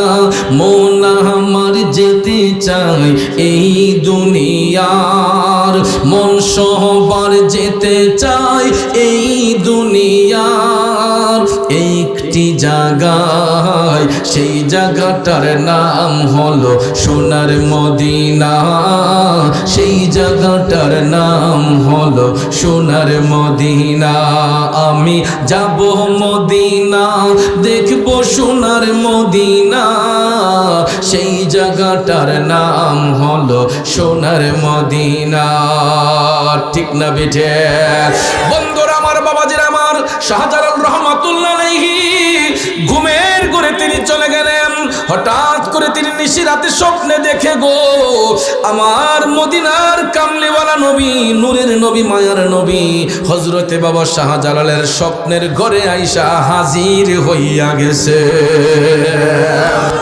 দুই হাত তুলে বলেন আল্লাহু আকবার, আর একটু জোরে বলেন ইয়া রাসূলুল্লাহ, মধুর কণ্ঠে বলুন ইয়া ওয়ালি আল্লাহ। আরে নবীর দিদার যাদের নসিব হয়েছে, নিশ্চিত জান্নাতি তারা হয়েছে। ঠিক না বেঠে? পরকালে তাদের কোনো ভয় নাই, ইচ্ছে জাগে চুমু খেতে সোনালি রোজায়, ইচ্ছে জাগে আমাদের যেতে মদিনায়, ইচ্ছে জাগে চুমু খেতে সোনালি রোজায়। একটা জবানও বন্ধ রাখবেন না গো, চিৎকার মেরে বলুন ইয়া রাসূলুল্লাহ। জগতের বন্ধুরা রে, ও মুরব্বী বাবা জিনা গো, আমার সম্মানিত মা বোনরা যারা শুনছেন, বলতেছিলাম কি, বাবা শাহজালাল স্বপ্নের ঘরে দেখতেছেন মদিনার কামলিওয়ালা নবী উনার স্বপ্নের ঘরে আইসা হাজির। হযরতে বাবা শাহজালাল নবীর কদমে সালাম দিলেন। আমার নবী সালামের জবাব দিয়ে বললেন, ওরে শাহজালাল, আর একটা মুহূর্ত দেরি করা যাবে না, তুমি ভারতবর্ষে চলে যাও ইসলামের খেদমত করার জন্য। স্বপ্ন থেকে জাগ্রত হইয়া বাবা শাহজালাল চমকে গেলেন। আল্লাহর নবী আদেশ করেছেন, এটা অমান্য করা যাবে না। মদিনার কামলিওয়ালা নবী আদেশ করেছেন, এটা অমান্য করা যাবে না। স্বপ্ন থেকে চমকে উঠলেন। উঠার পরে তিনি তাহাজ্জুদের নামাজ পড়লেন। পড়েননি আপনারা? তাহাজ্জুদ পড়ব দূরের কথা, ওয়াক্তের নামাজ আমরা নাই। এরে পুরা কপাল্লা মুসলমান, এমনিতে নবীর চরণ পাওয়া যাবে না যদি কর্ম না করি সঠিকভাবে। কত দিন কাটাই নবী পাবার জন্য, কত রাত কাটাই নবী দেখার জন্য। বন্ধুরে, স্বপ্নে হোক বাস্তবে হোক, একবার নবীর চেহারা দেখলে জাহান্নামের আগুন হারাম হইয়া যায়। স্বপ্নে হোক বাস্তবে হোক, যে একবার নবীরে দেখব রে, জাহান্নামের আগুনটা তার জন্য হারাম হইয়া যাইব। বলুন, আমরা রাসূল দেখতে চাই কি চাই না? এই জন্য আসে কই নবী নবী কইরা আমার মরণ যেন হয় গো, নবী নবী কইরা আমার মরণ যেন হয়। ভাইরে, ওই মরণে পাইব শান্তি, ওই মরণে পাইব শান্তি, থাকবে না রে ভয়। নবী নবী কইরা আমার মরণ যেন হয় গো, নবী নবী কইরা আমার মরণ যেন হয়। বাইরে ওই মরণে পাইব শান্তি, থাকবে না রে ভয়। নবী নবী কইরা আমার মরণ যেন হয়। একটা জবান বন্ধ রাখবেন না গো, চিৎকার মেরে বলুন ইয়া রাসূলুল্লাহ। আমার বাজিতপুর বাহেরনগরের বাবাজিরা, বলতেছিলাম কি, বাবা শাহজালাল তাহাজ্জুদের নামাজ পড়লেন, ওয়াক্তের নামাজ পড়লেন, ফজরের নামাজ পড়িয়ে সকালবেলা স্বপ্নের ঘটনা বলার জন্য তিনি আপন মামা সৈয়দ আহমেদ কবির রেফাইর কাছে গিয়া ডাক দিলেন, মামা আমি গত রাতে একটা স্বপ্ন দেখেছি। শাহজালাল এই কথা বলার সঙ্গে সঙ্গে সৈয়দ আহমেদ কবির রেফাই ডাক দিয়া কই, বাগিনা শাহজালাল, আমিও তো গত রাতে একটা স্বপ্ন দেখেছি। সুবহানাল্লাহ কোন। এ শাহজালাল, আমিও তো একটা স্বপ্ন দেখেছি। শাহজালাল বাবা ডাক দিয়া কয়, মামা আপনি কি দেখছেন? সৈয়দ আহমেদ কবির রেফাই কয়, এ শাহজালাল, তুমি যেহেতু আগে বলেছ, আগে বলো তুমি কি দেখছো? বাবাজি আপনি বসেন, বসেন, যান আস্তে, জি বসেন গিয়ে। মনোযোগ আমার বাবাজিরা, সবাই বলি মারহাবা। এটা একটা ইশকের খেলা, বলা বহুল্য। আল্লাহ পাক কারে কিভাবে রাখছে আল্লাহই ভালো জানে, ঠিক কিনা? লোকে আমায় পাগল বলে, আমার দুঃখ লাগে না, আমাকে পাগল করেছে আরবের ওই মদিনা। আচ্ছা বসেন, বসেন গিয়া, আপনি বসেন, জি ঠিক আছে। হে লোকে আমায় পাগল বলে, আমার দুঃখ লাগে না, আমাকে পাগল করেছে আরবের ওই মদিনা, আমাকে পাগল করেছে আরবের ওই মদিনা। ঠিক কিনা বলেন? গভীর মনোযোগ বাবাজির আমার। বাবা শাহজালাল ডাক দিয়া বললেন, বাগিনা শাহজালাল, আরে সম্মান দিতেছে তো করে, বসেন। একটু দুরূদ শরীফ পড়েন, আল্লাহুম্মা সাল্লি আলা সাইয়্যিদিনা মুহাম্মাদ, আল্লাহুম্মা সাল্লি আলা সাইয়্যিদিনা মুহাম্মাদ, নাবিয়ানা শাফিয়ানা মাওলানা মুহাম্মাদ, নাবিয়ানা মাওলানা। বাবাজির আমার, বন্ধুরা আমার, বলতেছিলাম কি, শাহজালাল বাবা ডাক দিয়ে বললেন, মামা আমি গত রাতে একটা স্বপ্ন দেখেছি। সৈয়দ আহমেদ কবির রেফাই ডাক দিয়া কয়, ভাগিনা আমিও তো দেখছি। শাহজালাল বাবা ডাক দিয়া কয়, মামা আপনি কি দেখলেন? সৈয়দ আহমেদ কবির রেফাই ডাক দিয়া কই বাগিনা তুমি কি দেখছো একটু বলো। শাহজালাল বাবা ডাক দিয়া বললেন মামা আমি গত রাতে স্বপ্নে দেখেছি মদিনার কামলিওয়ালা নবী আমি অধমকে দিদার করে বলেছেন যে ভারতবর্ষে গিয়া ইসলামের খেদমত করার জন্য। একটা চিৎকার মেরে সৈয়দ আহমেদ কবির ডাক দিয়া কই শাহজালাল হে বাগিনা আমিও তো একই স্বপ্ন গত রাতে দেখেছি, আমাকেও তো মদিনার কামলিওয়ালা নবী বলেছেন হে আহমেদ কবির তোমার বাগিনা শাহজালালকে ভারতবর্ষে পাঠাইয়া দাও ইসলামের খেদমত করার জন্য। দেখা যায় মামা যেই স্বপ্ন দেখছে ভাগিনা এই একই স্বপ্ন দেখছে, দুইজনের স্বপ্ন যখন এক হইয়া গেছে এবার সৈয়দ আহমেদ কবির রেফাই ডাক দিয়া কয় তাইলে আর দেরি করা যাবে না, তুমি তৈরি হইয়া নাও। একটা এতিম সন্তান মাও নাই বাবাও নাই, ও বন্ধু দেখো রে ইসলামের খেদমত কারে কয়। আজকে ওই সমস্ত অলিদেরকে নিয়া দুই পাতার টুন্না মৌলবীরা কত মন্তব্য করে, লামাজহাবি ফিতনার ভাইয়েরা আমার আল্লাহর অলিদেরকে নিয়া কত ধরনের খারাপ মন্তব্য করে। একটা এতিম সন্তান বাবা শাহজালাল, মা নাই বাপ নাই, নবী যখন ইশারা করলেন সৈয়দ আহমেদ কবির রেফাই বললেন আর দেরি করা যাবে না, তৈরি হয়ে নাও। তৈরি যখন হয়ে গেলেন এবার ডাক দিয়ে বলতেছেন সৈয়দ আহমেদ কবির যে বাগিনা শাহজালাল একটা কাজ করো, এক মুষ্টি মাটি তোমার হাতের মধ্যে নিয়ে নাও, ওই মাটির মিল যেখানে গিয়া পাইবা সেখানে হবে তোমার দিন প্রচারের জায়গা। ইয়ামেন দেশের এক মুষ্টি মাটি হাতের মধ্যে দিয়া বললেন ওই মাটিটা তোমার হাতের মুঠোয় রেখে দাও, ওই মাটির মিল যেখানে যাইয়া পাইবা ওইখানে হইবে তোমার দিন প্রচারের জায়গা। তখন বাবা শাহজালাল মাটি হাতে নিলেন, এখন যখন তিনি বের হবেন ডাক দিয়া কই মামা আমার মাও নাই বাবাও নাই, আপনিও যদি সাথে না যান আমি তো বড় অসহায়, একা একা কেমনে যাই মামা, আমি তো ওইখানে কাউকে চিনি না কাউকে জানি না। সৈয়দ আহমেদ কবির রেফাই কয় তোমার কাউকে চিনতে হবে না, তুমি যাওয়ার সাথে সাথে দেখবে অটোমেটিকলি তোমাকে লোকেশন দেওয়া হবে, তোমার জন্য জায়গায় জায়গায় লোক তৈয়ার আছে, টেনশনের কোনো কারণ নাই। এরপরেও যেহেতু তুমি নিজেকে একা মনে করছো আমি কিছু সফর সঙ্গী তোমার সঙ্গে দিয়ে দেই। সর্বপ্রথম কিন্তু 360 জন ছিলেন না, সর্বপ্রথম ইয়ামেন দেশ থেকে যখন রওনা হয়েছিলেন তখন মাত্র 12 জন উচ্চ পদস্থ বুজুর্গ, কয়জন?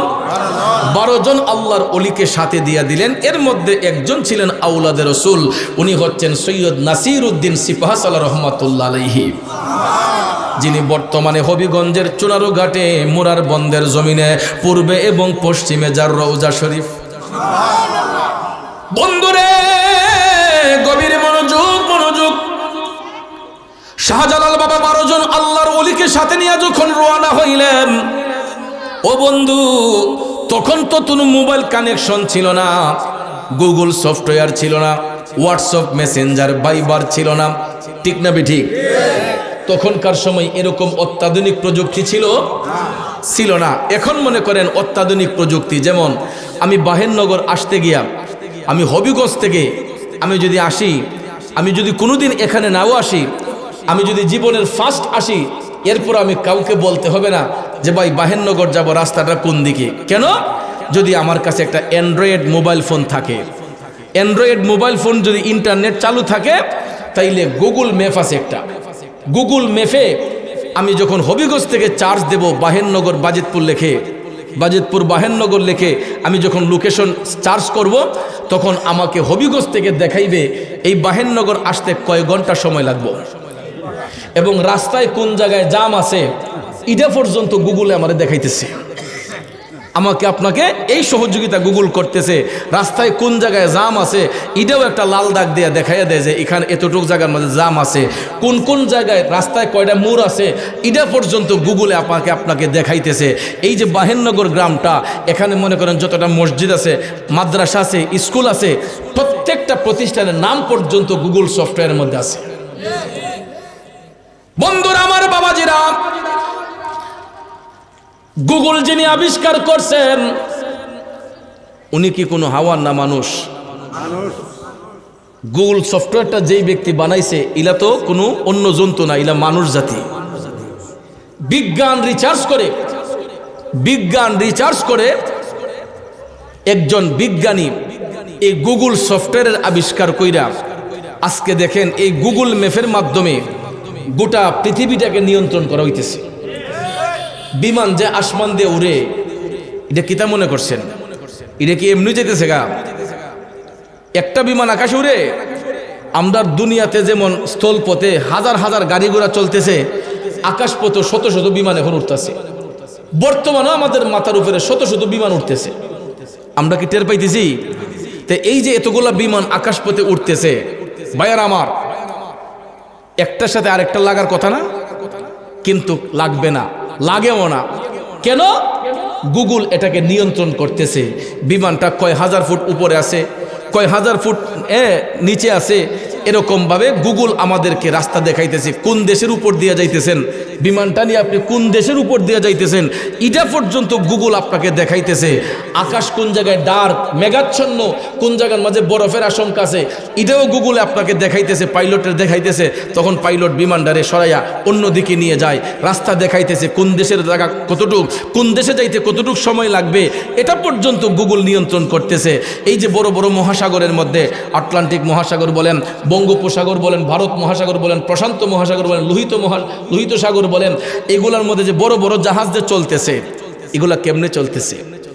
গুগলের সাহায্যে। সমুদ্রের কোনো কুল কিনার আছে? এই যে হাজার হাজার মাইল সমুদ্র পথ, ইটার মাঝখান দিয়ে এক দেশ থেকে আরেক দেশও 20,000 30,000 যাত্রী লইয়া, হাজার হাজার টন মালামাল লইয়া এক দেশ থেকে আরেক দেশে জাহাজগুলো চলে যাইতেছে। ভাইয়ার আমার, এটা কিভাবে নিয়ন্ত্রণ হচ্ছে? গুগলের মাধ্যমে। কথা কোন ঠিক না বেঠে? আর আমি যে আজকে এখানে আসছি, গুগলের যদি আমি সার্চ দিই, আমারে দেখাই দিব কতটুক সময় লাগে।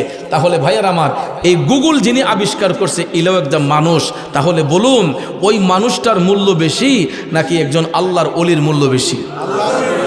বিজ্ঞান রিসার্চ করে একজন ব্যক্তি গুগলের সফটওয়্যারের আবিষ্কারক বিজ্ঞানী হইছে, আর কোরআন সুন্নাহকে রিসার্চ কইরা গবেষণা কইরা মুরাকাবা মুশাহাদার মাধ্যমে একজন আল্লাহর ওলি হয়। গুগল যদি সারা পৃথিবী নিয়ন্ত্রণ করতে পারে, আল্লাহর ওলিগণ চোখ বন্ধ করলে আল্লাহর আরশ পর্যন্ত দেখতে পারে। যাদের কাশফুল কলুব হয়, অন্তর চক্ষু যাদের খোলা হয়, কিন্তু ওই অন্তর চক্ষু খুলবে কিভাবে? আমরা তো জাহিরি চোখের মধ্যে আবরণ ফালায় রাখছি। এই দুই চোখ দিয়ে দেখতেছি। এই যে 3 দিন রোজার, বলেন তো কয়জন মুসলমান কয়বার কোরআন শরীফ লিয়ে বইছেন? শাহরু রমাদান আল্লাযী উনজিলা ফীহিল কুরআন। এই রমজান শরীফে আল্লাহ কোরআনকে অবতীর্ণ করেছেন, নাজিল করেছেন। স্পষ্ট করে আল্লাহ পাক বলেছেন, শাহরু রমাদান আল্লাযী উনজিলা ফীহিল কুরআন। রমজান মাসে আল্লাহ কোরআনকে অবতীর্ণ করেছেন। বলুন কয়জন মুসলমান নিয়ত করছেন যে আমি 30 রোজার ভিতরে একটা কোরআনের খতম দেব? কিন্তু চার দোকানে বসে ঠিকই আড্ডা মারতেছি, হাট বাজারে গিয়ে ঠিকই বন্ধু বান্ধব নিয়ে সময় কাটাইতেছি, কিন্তু কোরআন বোঝার এবং পড়ার টাইম আমার আপনার হাতে বের করতে পারতেছি না। তাইলে বলুন, আমরা চোখ থেকে অন্ধ না? আমরা তো চোখ থেকে অন্ধ। আজকে এই চোখ দিয়ে সারাটা বিশ্ব দেখতেছি। আপনি একটাবার ভাইবা দেখেন অন্ধ লোকগুলার কথা, যাদের চোখ নাই, ওই লোকগুলার তো গোটা পৃথিবীটা অন্ধকার, দিনে অন্ধকার, রাতে অন্ধকার। আমরা তো 12 ঘন্টা দিন পাই, 12 ঘন্টা আধার পাই। এই 12 ঘন্টা আলো পাওয়ার পরেও 12 মিনিটও তো আল্লাহর কোরআনটাকে নিয়ে একটু গবেষণা করি না। কিন্তু দেখেন, এই চোখ দিয়ে সারাটা বিশ্ব দেখতেছি। ভাইবা দেখেন, একবার বিবেককে প্রশ্ন করেন, এই চোখটা আমাদেরকে দান করছেন কে? আল্লাহ। তাহলে যেই আল্লাহ আমাদেরকে দৃষ্টি শক্তি দিয়েছেন, ওই আল্লাহ চাইলে দৃষ্টিটা বন্ধ করে দিতে পারে কি পারে না? বন্ধুরে, তাইলে যেই আল্লাহ দৃষ্টি দেওয়ার মালিক, ওই দৃষ্টি দিয়া আমার আল্লাহর কালামকে পড়া দরকার আছে না নাই? আজকে আল্লাহর ওলিগণ ওই 2টা নয়ন পাওয়ার পরে তারা ওই নয়ন দিয়ে খারাপ জিনিস দেখে নাই। আল্লাহর ওলি যারা হয়, এই 2টা চোখ দিয়ে তারা কোরআনকে রিসার্চ করেছে, হাদিস শরীফ পড়েছে, এরা আল্লাহর জিকির করেছে, এরা চোখ বন্ধ করে কালবের দিকে মুতাওয়াজ্জি হইছে, এরা তাদের চোখ দিয়ে কালবের দিকে তাকাইছে, ওই কালবকে নূরান্বিত করছে, কালবের আয়নার মধ্যে তাকাইয়া তারা আল্লাহর আরশ দেখছে। ঠিক কিনা বলেন? কষ্ট হইতেছে বাজান? কারণ ভাইবা দেখেন, এটা রমজান মাস। আমরা রমজান মাস পাওয়ার পরও কোরআন শরীফকে হেফাজত করতে চাই না, কোরআন শরীফটাকে বোঝার চেষ্টা করি না। মনে করছে অনেকে যে বয়স হয়ে গেছে আর কদিন বাস মই ওহন শিক্ষা লাভ কিতা। শুনেন বাজান, শিক্ষার কোনো শেষ নাই। আপনার সন্তানও যদি উপযুক্ত হয়, আপনি বাবা কোরআন পড়তে জানেন না, আপনার ছেলের কাছে গিয়ে পড়বেন যে পুত্রে আমার একটু দেখাই দিয়েছেন, তার মানে আপনি ছোট হয়ে যাবেন। পাঞ্জাবি লাম্বা কুন্ডা বাইটটা, হ্যাঁ হুজুরে কার গরুকে ফান হাইয়া লাইছে, কার গরুকে চা হাইয়া লাইছে, উদা ইতা গিবত। বিশ্বাস হয়তো আমরা অর্ধেক মানুষ আছে এখানে যারা অর্থসহ কোরআন বুঝি না, আমরা অনেক সময় সহিশুদ্ধ করে কোরআন শরীফ তেলাওয়াত করতে পারি না। আছেন এরকম লোক? এই জন্য ভাইয়ার আমার বন্ধুরা আমার, শিক্ষার কোনো শেষ নাই। আল্লাহর ওলিগণ তারা সব সময় শিক্ষার জন্য এক দেশ থেকে আরেক দেশে তারা সফর করেছেন, হিজরত করেছেন। এই জন্য বাবাজিরা আমার বন্ধুরা আমার, মনোযোগ যেটা বলেছিলাম, সৈয়দ আহমেদ কবির রেফাই 12 জন উচ্চ পদস্থ আল্লাহর ওলি সাথে দিয়া বাবা শাহজালালকে ইয়ামিন দেশের দিকে পাঠাইলেন। বন্ধুরে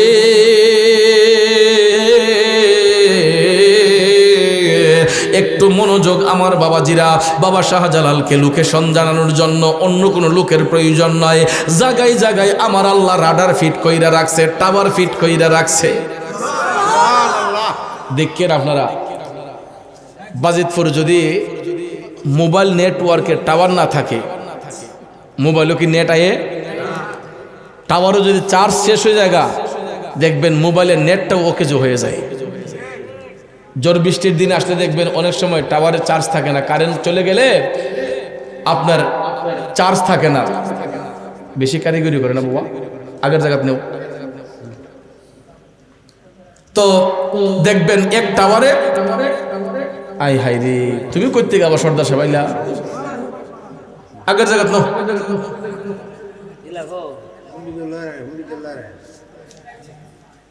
আল্লাহ হেদায়েত করুক, আমিন কোন ওইটি আছে। তো যেটা বলছিলাম, টাওয়ারও যদি নেট না থাকে, কানেকশন পাওয়া যাবে। তাহলে এই টাওয়ার যে আবিষ্কার হয়েছে এটা কেমনি জানেননি? আমার আল্লাহ জায়গায় জায়গায় এমন এক একটা আধ্যাত্মিক টাওয়ার আল্লাহ তৈরি করে রাখছে। এক একটা শহরের মধ্যে এক একজন কুতুব আছে। এই যে বাজিতপুর শহরেও মনে করেন একজন কুতুব আছে, প্রত্যেকটা শহরতলিতে এক একজন কুতুব থাকে, শহর কুতুব, যাদের উসিলায় আল্লাহ আমাদের হাজারটা অপরাধে ক্ষমা করে দেখে। আর অলিরা যদি এই জমিনও না থাকতো, আমরা যে পাপ করি, অপরাধ করি, আমাদের পাপের কারণে জমিনটা কবি ধ্বংস হইয়া যাইত। খালি তো দেখতেছেন আসমানটা শূন্য জুল্লা রয়েছে, আসমানের খুঁটি নাই, বিনা পালায় আসমানও দাঁড়াইছে না, আসমানেরও খুঁটি আছে। এই যে প্যান্ডেলটা করছেন, এটা খুঁটি আছে না? বাঁশ যদি দিঘা না দিত, সামিয়ানাগুলো থাকতো, তাহলে আসমানের যদি ফিলার না থাকতো, আল্লাহ কবই জমিনটারে ধ্বংস করে রইলে। আসমানেরও পিলার আছে, এটা আমরা জাহিরি চোখ দিয়ে দেখি না, কিন্তু যখন অন্তর্দৃষ্টিতে তাকাইবেন তখন দেখবেন আসমানের পিলার খুঁজে পাইবেন। আসমানের পিলার হচ্ছে আল্লাহর নেককার সোয়ালেহীন বান্দাগণ। এরা জমিনের মধ্যে আছে বিদায় আল্লাহ রাব্বুল আলামিন আমাদেরকে এখনো সুস্থ রাখছে। নাইলে আপনার আমার পাপের দিকে একটাবার ভাইবা দেখেন, আমার আপনার জীবনে এমন কিছু পাপ করছি, এমন কিছু অন্যায় করছি, বাপরে, একটা পাপ যদি সমাজে প্রকাশ করা হয়, লজ্জায় এই মুখটা আর সমাজে দেখাতে পারতাম না। নাকি মিথ্যা বললাম? বাবাজিরা আমার, বন্ধুরা আমার, আল্লাহর ওলিগণ এই জমিনের মধ্যে আছেন, এক একটা জায়গায় এক একটা টাওয়ার আমার আল্লাহ ফিট কইরা রাখছে গো। ভারতবর্ষের মধ্যে যে টাওয়ারটা আমার আল্লাহ ফিট করছেন, এটা খাজা গরিবে নওয়াজের মাধ্যমে। শাহজালাল বাবা যখন ইয়ামেন দেশ থেকে রওনা হলেন ভারতবর্ষের দিকে, তখন তিনি রুহানি ভাবে সাক্ষাৎ হয়ে গেল আতায়ে রাসূল হিমদিল ওয়ালি খাজা গরিবে নওয়াজ মঈনুদ্দিন চিশতি রহমাতুল্লাহ আলাইহির সঙ্গে। আমার খাজা গরিবে নওয়াজ লোকেশন সেটিং করে দিলেন যে শাহজালাল আপনি এই রাস্তা দিয়ে এইরকম ভাবে আসেন। এক একটা জায়গার মধ্যে এক একজনকে বাবা শাহজালাল কালেমা পড়ে মুসলমান বানায় কাফেলার মধ্যে অ্যাড করলেন। এইরকম ভাবে ভারতবর্ষ আসা পর্যন্ত, ইয়ামিন থেকে ভারতবর্ষ আসা পর্যন্ত 360 জনের একটা বিশাল কাফেলা হয়ে গেছে।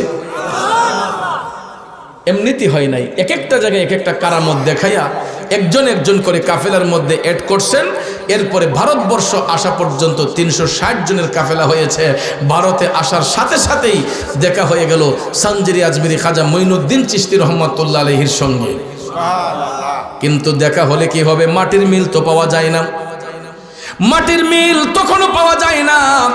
তখন হিন্দের সুলতান খাজা গরিবে নওয়াজ বললেন, শাহজালাল আপনি এখান থেকে সফর করতে হবে, কারণ এখানের জন্য আমি যথেষ্ট। রাজা পৃথ্বীরাজকে পরাজিত করার জন্য আমি যথেষ্ট, আমি ইতিমধ্যে তাকে পরাজিত করে ফেলেছি। আপনি একটা কাজ করেন, আপনি হাঁটতে থাকেন শ্রীহট্ট অভিমুখে। সিলেটের পূর্ব নাম শ্রীহট্ট। নাম কি? সিলেটের পূর্ব নাম শ্রীহট্ট। শাহজালাল বাবাকে খাজা গরিবে নওয়াজ বললেন, আপনি শ্রীহট্ট অভিমুখে হাঁটতে শুরু করেন। সেখানে একজন মুসলমান অতি কষ্টে দিন কাটাচ্ছে, তার নাম হচ্ছে সৈয়দ বুরহানুদ্দিন। নাম কি? সিলেটের প্রথম মুসলমান সৈয়দ বুরহানুদ্দিন। এই বুরহানুদ্দিনের মাজার শরীফটা হচ্ছে সিলেট যাইতে কদমতলি না গিয়া যখন উপশহরের রাস্তা দিয়ে যাইবেন, ব্রিজটা পার হইয়াই হাতের ডান দিকে নদীর পার ঘেঁষা 1 কিলোমিটার ভিতরে গিয়ে দেখবেন হাতের বাম দিকে লেখা আছে বুরহানুদ্দিন রহমাতুল্লাহ মাজার শরীফ। এই বুরহানুদ্দিন অতি কষ্টে ইসলামের অনুশাসনগুলা তিনি কায়েম করতেন, নীরবে নিস্তব্ধে। উনি এত কষ্টের সহিত ইসলামের কাজ করেছেন। বাবারে, আকিকা করার জন্য একটা গরু জবাই করছিলেন, সন্তানের আকিকা দেওয়ার জন্য। গরুটা জবাই করার পরে গরুর একটা গোস্তের হাড্ডি রাজা গরু গোবিন্দের দেয়ালের সামনে গিয়ে পড়ছিল। সে ওই হাড্ডিটা দেখে অনুমান করছে যে বুরহানুদ্দিনের বাড়ি ছাড়া এটা অন্য কোথাও হয় নাই। সেনাপতি পাঠাইয়া বলল, তোমার বাড়িতে গরু জবাই হয়েছে, এই হাড্ডি। উনি বলছে, আমার সন্তানের আকিকা দিয়েছিলাম। কই তোমার সন্তান? ডেকে আনল। বাপ পুত্রকে একত্রিত করে সেনাপতিরা ধরে নিয়ে গেছে রাজা গরু গোবিন্দের কাছে। বাজান্ডে, একটা বাবা যদি গরিব হয়, ওই বাবার চোখের সামনে যদি তার সন্তানটারে জবাই করা হয়, বলুন তো পৃথিবীর কোন বাবাকে সহ্য করতে পারবে? ইসলামটা এমনিতে বাংলাদেশে প্রচার হয় নাই। কারবালার ময়দানে হুসাইন রক্ত দিয়া ইসলামকে জিন্দা করেছেন। সিলেটের পাকভূমিতে বুরহানুদ্দিন রহমাতুল্লাহ আলাইহি নিজের সন্তানকে বিসর্জন দিয়া ইসলামকে জিন্দা করেছেন। এ বন্ধু, বুরহানুদ্দিন রহমাতুল্লাহ আলাইহির চোখের সামনে ওনার শিশু সন্তান গুলজারে আলমকে বাবার চোখের সামনে রাজা গুরু গোবিন্দ গলা কাটটা জবাই করছে। আজও পর্যন্ত সিলেটে গেলে বুরহানুদ্দিন রহমাতুল্লাহ আলাইহির মাজারে গেলে দেখবেন, ওনার মাজারের পাশে দেখবেন, মাথার পাশ দিয়ে দেখবেন আরেকটা ছোট্ট মাজার শরীফ। এটাই হচ্ছে শিশু গুলজারে আলমের মাজার শরীফ। সন্তানের আকিকা করার জন্য গরু জবাই করেছিলেন, এর বদৌলতে নিজের সন্তানটারে জবাই করা হয়েছে। এই জন্য হিন্দের সুলতান খাজা গরিবে নওয়াজ বললেন, শাহজালাল আপনি শ্রীহট্ট অভিমুখে হাঁটতে থাকেন। এখানে একজন মুসলমান সৈয়দ বুরহানুদ্দিন খুব কষ্টে দিন কাটাচ্ছে, আপনাকে রিসিভ করবে বুরহানুদ্দিন, আপনি শ্রীহট্ট অভিমুখে রওনা হয়ে যান। লোকেশন পেয়ে গেলেন। এটা গুগলের চাইতেও বড় লোকেশন। কথা কোন ঠিক না ঠিক? লোকেশন অনুমান করে যখন আসতেছেন, আস্তে আস্তে আস্তে যখন তিনি সুরমা নদীর তীরবর্তী স্থানে আসলেন, সৈয়দ বুরহানুদ্দিন রহমাতুল্লাহ আলাইহি মুরাকাবার ঘরে ওনাকে সাক্ষাৎ পাইলেন, দেখা করলেন। এরপরে ভাইয়ার আমার, সুরমা নদীর পারে আসার সাথে সাথেই 360 জনের একজন আল্লাহর ওলি, ওনার নাম হচ্ছে চাশনি পীর। নাম কি? চাশনি পীরটার নাম হলো কেন? বাবা শাহজালালের হাতের মুঠোয় যে মাটিটা ছিল, ওই মাটিটা তিনি জিব্বাতে লাগিয়েছিলেন। সুরমা নদীর পারের মাটিটা জিব্বার মধ্যে লাগিয়েছিলেন। লাগানোর পরে তিনি বলতেছেন, হুজুর মাটির মিল তো পাওয়া গেছে। আপনার হাতের মুষ্টির মাটি এবং সুরমা নদীর পারের মাটির মধ্যে একই স্বাদ, একই গন্ধ। মাটির মিল যখন পাওয়া গেছে, তখন বাবা শাহজালাল বললেন, তাইলে এখানে অবস্থান করো। সবাই অবস্থান করলেন। এই মুসলমানদের বিশাল কাফেলা দেখা নদীর ঘাটের হিন্দু মাঝি 2-1 চইলা গেছে রাজা গুরু গোবিন্দকে খবর দেওয়ার জন্য যে মুসলমানদের কাফেলা আসছে। 2-1 হিন্দু নদীর ঘাটের মাঝি, এরা রওনা হয়ে গেছে বাবা এই গুরু গোবিন্দের খবর দেওয়ার জন্য, কারণ মাঝি তো এরা তো হিন্দু, কেউ মুসলমান না, ঠিক কিনা? কয়েকজন মাঝি গেছে খবর দেওয়ার জন্য। আর অপর দিকে দেখা যায় আসরের ওক্ত হয়ে গেছে। কিসের ওক্ত? কষ্ট হইতেছে, সাইরা দিতাম, এটা শেষ করতাম নি। তাইলে একটু মনোযোগ দেন, কথাগুলো বোঝার চেষ্টা করেন, রাও করবেন না, কথা বলবেন না। বাবা শাহজালাল অবস্থান করলেন, মাটির মিল পাওয়া গেল। এমন সময় খবর নিয়ে নদীর ঘাটের মাঝি চলে গেছে গুরু গোবিন্দের বাড়িতে। অপর দিকে দেখা যায় আসরের ওক্ত হয়ে গেল। বাবা শাহজালাল ভাবলেন নামাজ তো পড়তে হবে, অনুমতি দিলেন। ও আওলাদে রাসূল, ওই সৈয়দ নাসিরউদ্দিন সিপাহসালার রহমাতুল্লাহ আলাইহিকে, যিনি সর্বপ্রথম বড় গলায় আজান দিছিলেন এই বাংলার জমিনে। আমরা সিলেটের ভাষায় কয় খারু সিলাই সিন্নি খাইলাই মোল্লা চিনলাই না। হ্যাঁ, আজকে জায়গায় জায়গায় পাড়ায় পাড়ায় মসজিদ নির্মাণ হচ্ছে, মাদ্রাসা নির্মাণ হচ্ছে, কারু সিলায় ওলিদের উসিলায়, ঠিক না বেঠে? ওই সমস্ত খন্নাসের দলেরা আমাদের দেশ থেকে সুফিজমটাকে নষ্ট করার জন্য, সুফিবাদকে নষ্ট করার জন্য এরা উপচে পড়ে লেগে আছে। এটা খ্রিস্টানি পাড়া বানাইবার জন্য, আমাদেরকে ইহুদি খ্রিস্টানের দালাল বানাইবার জন্য এরা অনেক চেষ্টা করতেছে। আমাদেরকে ইসলাম থেকে ডাইভার্ট করে আল্লাহর অলিদের বিরুদ্ধে থেকে সরাইয়া অলিদের বিরুদ্ধ বানাইয়া আমরা যাতে অলি আল্লাহ বিদ্বেষী হয়ে যাই।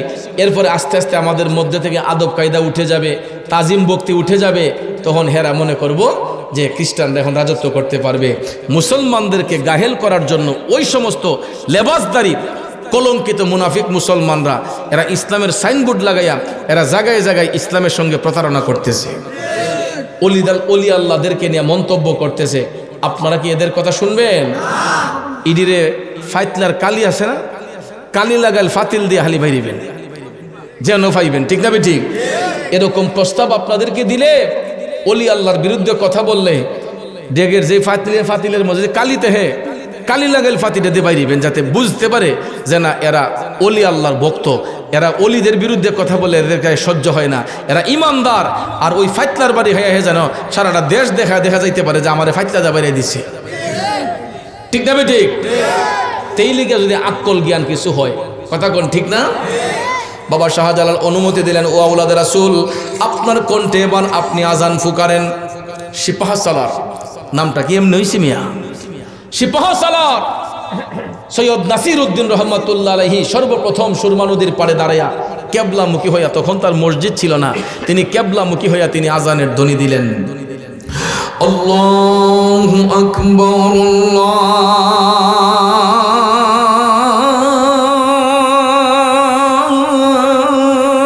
আল্লাহু আকবার।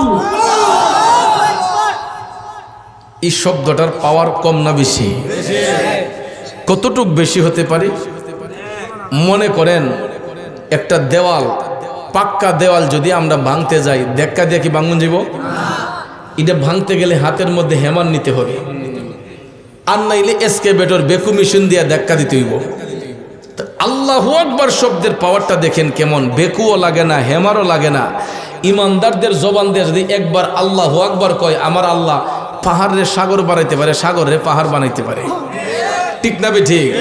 দেখেন আল্লাহু আকবার দেওয়ার সাথে সাথে একদিকে নদীর ঘাটের মাঝিগুলা রাজা গৌরগোবিন্দের খবর দিতে গেছে, আর একদিকে আজানের ধ্বনি শোনার সাথে সাথে রাজা গৌরগোবিন্দের দেওয়ালের যে মেইন ফটকটা ছিল এটা ঠাস কইরা পইরা গেছে। চিন্তা করছেন নি কত বড় শক্তিশালী দেওয়ালটা? আল্লাহু আকবার ধ্বনির কারণে এটা ঠাস কইরা দৈশা পইরা গেছে। মায়ের আমার এমন সময় মাঝিরা খবর লিয়া গেছে, কয় রাজা মশাই, আপনি যে সিংহাসন লিয়া বইয়া রয়েছেন, আপনার বিরুদ্ধে মুসলমানদের বিশাল বড় এক কাফেলা নদীর পারে আসছে। কয় কোসকে? রাজা গৌরগোবিন্দ এটা হইনা বাইরেই দেহে তার দেয়াল, বড় দেওয়ালটা পইরা গেছে। কিরে এত বড় দেওয়াল ফললো কেমনে? আমরা তো বুঝতে পারি না। তখন কয়, আরে এটা মনে হেরার কোনো জাদু মন্ত্রইব। নাউজুবিল্লাহ কন। আসলে জাদু মন্ত্র এটা আল্লাহর অলিদের কারামত, ঠিক কি না? মুসলমানরা জাদু টোনা করে না, মুসলমানরা আল্লাহর জিকির করে, আল্লাহর অলির শান গায়া, আল্লাহর নবীর গোলামি কইরা তারা কারামতের অধিকারী হয়, কথা কোন ঠিক না ঠিক? আল্লাহ আল্লাহ রসুলের গোলামি করে কারামতি শক্তির বলে আল্লাহ অনেক অসাধ্যরে সাধন করে দিতে পারে। বন্ধুরা আমার, তখন রাজা গৌরগোবিন্দ বলছে, তোমাদের মধ্য হতে একজন যদি ওই কাফেলার কাউরে নদী পার করো, তাইলে নদীর পারি তোমরা জিতা মারি দেব। নাউজুবিল্লাহ কোন জানের বয়ে আর কেউ পার করব? নদীর ঘাটের মাঝে কেউ পার করে না। পার না করলে কোনো সমস্যা আছে? আল্লাহর ওলিদের কোনো সমস্যা নাই, আল্লাহর ওলিদের কোনো চিন্তা নাই, ভাবনা নাই। বন্ধুরা আমার, বাবাজিরা, বাবা শাহজালাল যেই নামাজের মুসল্লায় নামাজ পড়েছিলেন, হঠাৎ করে আধ্যাত্মিকভাবে কে যেন আইসা বলতেছে, শাহজালাল তোমার এই নামাজের মুসল্লাটা তুমি নদীর উপরে বিছাইয়া দাও। আরো জোরে কোন সুবহানাল্লাহ। আমার বাহিনগরের বাবাজিরা, আপনাদের কাছে আমি জানতে চাই, বলুন তো একটা নামাজের মুসল্লার ওজন কয় কেজি হতে পারে? আধা কেজি, 1 কেজি, 1.5 কেজি। আমি ধরলাম হেরে বুঝাইবার লাগে না 5 কেজি হইল, ঠিক না বেটি? ওই কন্যাষ্টিরে বুঝাইবার লাগে আমি ধরলাম নামাজের মশলার ওজন না হয় 5 কেজি হইল। আব্বা বাবাজি বলেন তো, 5 কেজি ওজনের একটা নামাজের মুসল্লার উপরে যদি একটা মানুষের ওজন তো কম হইল 50 কেজিও, 50, 60, 70, 80 কেজি ওজনের একটা মানুষ যদি 5 কেজি নামাজের মুসল্লার উপরে যদি দাঁড়ায়, এটা কি ডুবার কথা না বাসার কথা? অবশ্যই এটা ডুবা যাওয়ার কথা। কথা কোন ঠিক না বেঠিক? আমরা ছোটবেলায় কাঠ দিয়ে তো নৌকা বানাইতে পারতাম না, ওই যে কলা গাছ কাটতে আছে না, বুড়া বানাইতাম। 2টা বা 3টা কলা গাছ দিয়ে বানাইলে বল লইতো না, গুরুদ্দা ফিরে যেত। 3টা কলা গাছ দিয়ে বুড়া বানাইলো, অনেক সময় টিকতে পারছি না, 60টারে জোর করে দিলে মোটামুটি একজন হারণে গেছে। কথা কোন ঠিক না বেঠিক? তো 5 কেজি ওজনের একটা নামাজের মশলার মধ্যে 60, 70, 80 কেজি ওজনের একটা মানুষ এটা দাঁড়াইলে তো অবশ্যই এটা ডুবা যাওয়ার কথা, ঠিক না বেঠিক? তো এখন কথা হইল, আমার অবশ্যই আমার আল্লাহ যদি এই 60, 70, 80 কেজি ওজনের মানুষটারে যদি আল্লাহ চাই তোলার মতো পাতলা বানিয়ে দেই, আমার আল্লাহ পারেনিও? আমার আল্লাহর ক্ষমতা আসেনি? আচ্ছা, আল্লাহর ক্ষমতা তো কতটুক এটা তো পরে। এখন দেখেন মানুষরে আল্লাহ কেমন ক্ষমতা দিছে, মানুষরে আল্লাহ কেমন ক্ষমতা দিছে। বাবা, এই বিমান ডিজে আসমানদা উইরা যায়, এটা কি পাতলা জিনিস? একটা মানুষের ওজন ওই যে এরকম 40 থেকে 60 কেজি, 80 কেজি। তো একটা বিমানের মধ্যে 400, 500, 600 যাত্রী থাকে, 1000 যাত্রী থাকে। আবার এই অতলি মানুষের লগে এই পরিমাণ মালামালও থাকে, 35 কেজি, 40 কেজি মালামাল থাকে, থাকে না বাজান? তাইলে একটা মানুষের ওজন যদ্দুর মালও অদ্দুর থাকে। তাইলে মনে করেন যে 500 মানুষ যদি হয়, তাইলে এই পরিমাণ মালও আছে। এটা কি পাতলা জিনিস? এত ভারী একটা জিনিস, এরপরে বিমানের আসবাবপত্র, এগুলা কি পাতলা জিনিস? অনেক ওজনদারি জিনিস। এটা কেমন আসমান দইরা যায়? আমি বাংলাদেশ বিমানের এক ক্রুরে জিগাইলাম, আল্লাহ পাক তো অনেকবার বিমান চড়াইছে, জিগাইলাম ভাই আপনারা যে আসমান দইরা যান কতলা মানুষ লই আমরা রে, দেখ কেমনে কিতা? এই বদরুলকে আমার হুজুর এটা তো আপনারা আমার থেকে ভালো জানেন, আপনারা আলেম মানুষ, এটা আপনারা ভালো জানেন, আপনারা কোরআন কিতাব পড়েন। এরপরে হুজুর বিষয় হইল গিয়া আমরা তো চলতেছি বাতাসের সাহায্যে। আমি কই জি। 4টা লতিফা আছে যেটা দেহের মধ্যে বিরাজমান সবার। লতিফা 10টা। কয়টা? 10 লতিফার মধ্যে 4টা হচ্ছে দেহের খাকবাত, আগুন, পানি, মাটি, বাতাস। এই 4টা লতিফা মানুষের দেহের মধ্যে বিরাজমান। কথা কোন ঠিক কিনা? তো বাজান, এই 4টা জিনিসের একটা জিনিস ছাড়া কোনো আদম বাঁচতে পারবে না। তো আমরা যে বিমানও বই হুজুর একটা ছিদ্র যদি থাকে তাইলে বিমানটা বাস্ট হওয়ার সম্ভাবনা আছে। এটারে এমনভাবে প্যাকেটিং করা হয়, আর এই বিমানের ভিতরে এমন একটা অক্সিজেন ঢুকানো হয়, হাইড্রোজেন, অক্সিজেন, এটা ঢুকাই দিয়ে পরে যাতে আমাদের শ্বাস নিঃশ্বাস নিতেও কোনো কষ্ট না হয়। আর এই গ্যাসটা ঢুকাইয়া, এই বাতাসটা বিমানের ভিতরে ঢুকাইয়া, অক্সিজেনটা ঢুকাইয়া বিমানটার একদম তুলার মতো পাতলা বানিয়ে লন যায়। এরপরে 2টা ফাঙ্কা দিয়ে সাইড দিয়ে ঘুরে, এটা এমন বাতাস শোষণ করতে পারে। দেখেন মানুষের ব্রেন আল্লাহ কত কিছু দিছে, বাতাসটা কেমন ক্যাপাসিটি দিয়া এমন ভাবে এটা বাতাসে হরণ করে। আরেকটা ডাইনোম আছে, এটা টিপ দিলে পরে এটারে উপর দিকে নিয়ে যায়। এরপরে পাখি যেরকম ভাবে ডানারে কাইট কইরা কইরা একবার সাইড হয় একবার বাঁকা হয়, বিমান আমি বইয়া দেখছি যে বিমানটা যখন আপার ডাউন করে, ডাইনে যায় বামে যায়, তখন ওই পাখাগুলার মিশে টিপ মারে, তখন এমনি যখন বেঁকে করে আবার বাতাসে ডেরে কেজা দেয়, তখন বিমানটা একটু কাইট হয়, আবার এমনি কেজা দিলে এমনি কাইট হয়। তো ভাইয়ারা আমার, বন্ধুরা আমার, উপরে উঠবার সময় আরেকটা মেশিন আছে, নিচে নামবার জন্য আরেকটা মেশিনে টিপ দিতে হয়। এরকমভাবে বিমানটারে একদম বেলুনের মতো, একদম বেলুন বানাইলায়, মানুষ যেমন এই যে বেলুন যেমন একদম হাওয়ার মধ্যে উঠে যায়, তো এই বিমানটারে মানুষ সহ একবারে হাওয়ার মধ্যে বেলুনের মতো বানাইলায়। তাহলে মানুষের ক্ষমতায় যদি এতটুকু হইতে পারে, আমার আল্লাহর ক্ষমতার কোনো পরিধি আছে? সীমা সংখ্যা আছে? তাহলে দেখেন, আমার আল্লাহ বাবা শাহজালালকে জ্বলন্ত কারামত দান করছেন যে 5 কেজি ওজনের নামাজের মশলার উপরে 60, 70, 80 কেজি ওজনের একজন শাহজালালকে নয়, শুধু 360 জন আল্লাহর অলিরে এই নামাজের মসল্লা দিয়া আল্লাহ নদীর পার করাইছে। বাবা শাহজালালের জ্বলন্ত কারামত হইল এটাই, নামাজের বিছনা দিয়া তিনি নদী পার হইছেন। আল্লাহ চাইলে পারে কি পারে না? তো ইডে দিকা নদীর ঘাটের যে মাঝি আছিল, এরা সর্বনাশ, যেই লোক নামাজের মশলা দিয়ে নদী পারি গেছে গা, উনি তো সাধারণ কোনো ব্যক্তি না, ইলা আল্লাহর ওলি ছাড়া অন্য কিছু না। সমস্ত নদীর ঘাটের মাঝিরা আইসা বাবা শাহজালালের পায়ে লুটাইয়া পড়ছে, হুজুর আমরা না যাই না, অনেক ভুল করে ফেলেছি, অনেক অন্যায় করে ফেলেছি, হুজুর আপনি আমাদেরকে ক্ষমা করে দেন, আর জিন্দেগিতে আর কোনোদিন বেয়াদবি করব না, হুজুর আমরা এই মুহূর্তে আপনার মাধ্যমে কালেমা পড়তে চাই। বাবা শাহজালাল তখন তাদেরকে লাঠি চার্জ করেন নাই, বোমাবাজি করেন নাই, করণ লাগছে, লাঠি মারণ লাগছে, বোমা মারণ লাগছে, কোনো চেতাচেতি করণ লাগছে, কোনো উচ্চ বাক্য ব্যবহার করতে হইছে? আল্লাহর অলির জ্বলন্ত কারামত দেইকা হিন্দু নদীর ঘাটের মাঝির আগে কালেমা পইরা মুসলমান হইছে। এরপরে নদী পার হয়ে একটা অবস্থান হইছে। এখন হিন্দুরা যখন মুসলমান হয়ে গেছে নদীর ঘাটের মাঝিরা, তখন এশারের আজানের রক্ত হইছে। এশারের আজান যখন আবার দিলেন সৈয়দ নাসিরউদ্দিন রহমতুল্লাহ আলাইহি, তখন দেখা যায় রাজা গোরগোবিন্দের বড় দেওয়ালটা ঠাস করে ফিরে গেছে। এরকমভাবে আল্লাহর অলিগণ কারামত দেখাইয়া এই দেশকে আবাদ করছেন। এরপরে এক একজন অলিরে এক এক দিকে সরাইয়া ছিটাই দেওয়া হয়েছে। মোরারবন্দের জমিনে 120 জন আউলিয়ার সাথে নিয়ে শাহ নাসিরউদ্দিন সিপাহসাল্লাহ চলে আসছিলেন, সুবহানাল্লাহ কম। এর মধ্যে একজন শাহ সুলমান ফতে গাজী, এরপরে আপনার মোরারবন্দের জমিনে নাসিরউদ্দিন সিপাহসাল্লাহ, এরপরে আল্লাহর আরও অলিগণ যারা শুয়ে আছেন 120 জন আউলিয়া, এক একজন এক একটা জায়গার মধ্যে ছড়িয়ে ছিটিয়ে দিয়েছেন।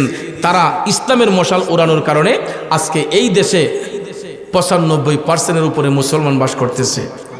রাজা গোরগোবিন্দ পলায়ন করছে, কথা কোন ঠিক না ঠিক? ইসলামী হচ্ছে একমাত্র শান্তির ধর্ম। বাবাজি দেখেন, যখন হিন্দু রাজা গোরগোবিন্দ শোষণ করত, তখন কোনো মুসলমান তার কাছে নিরাপদ ছিল না।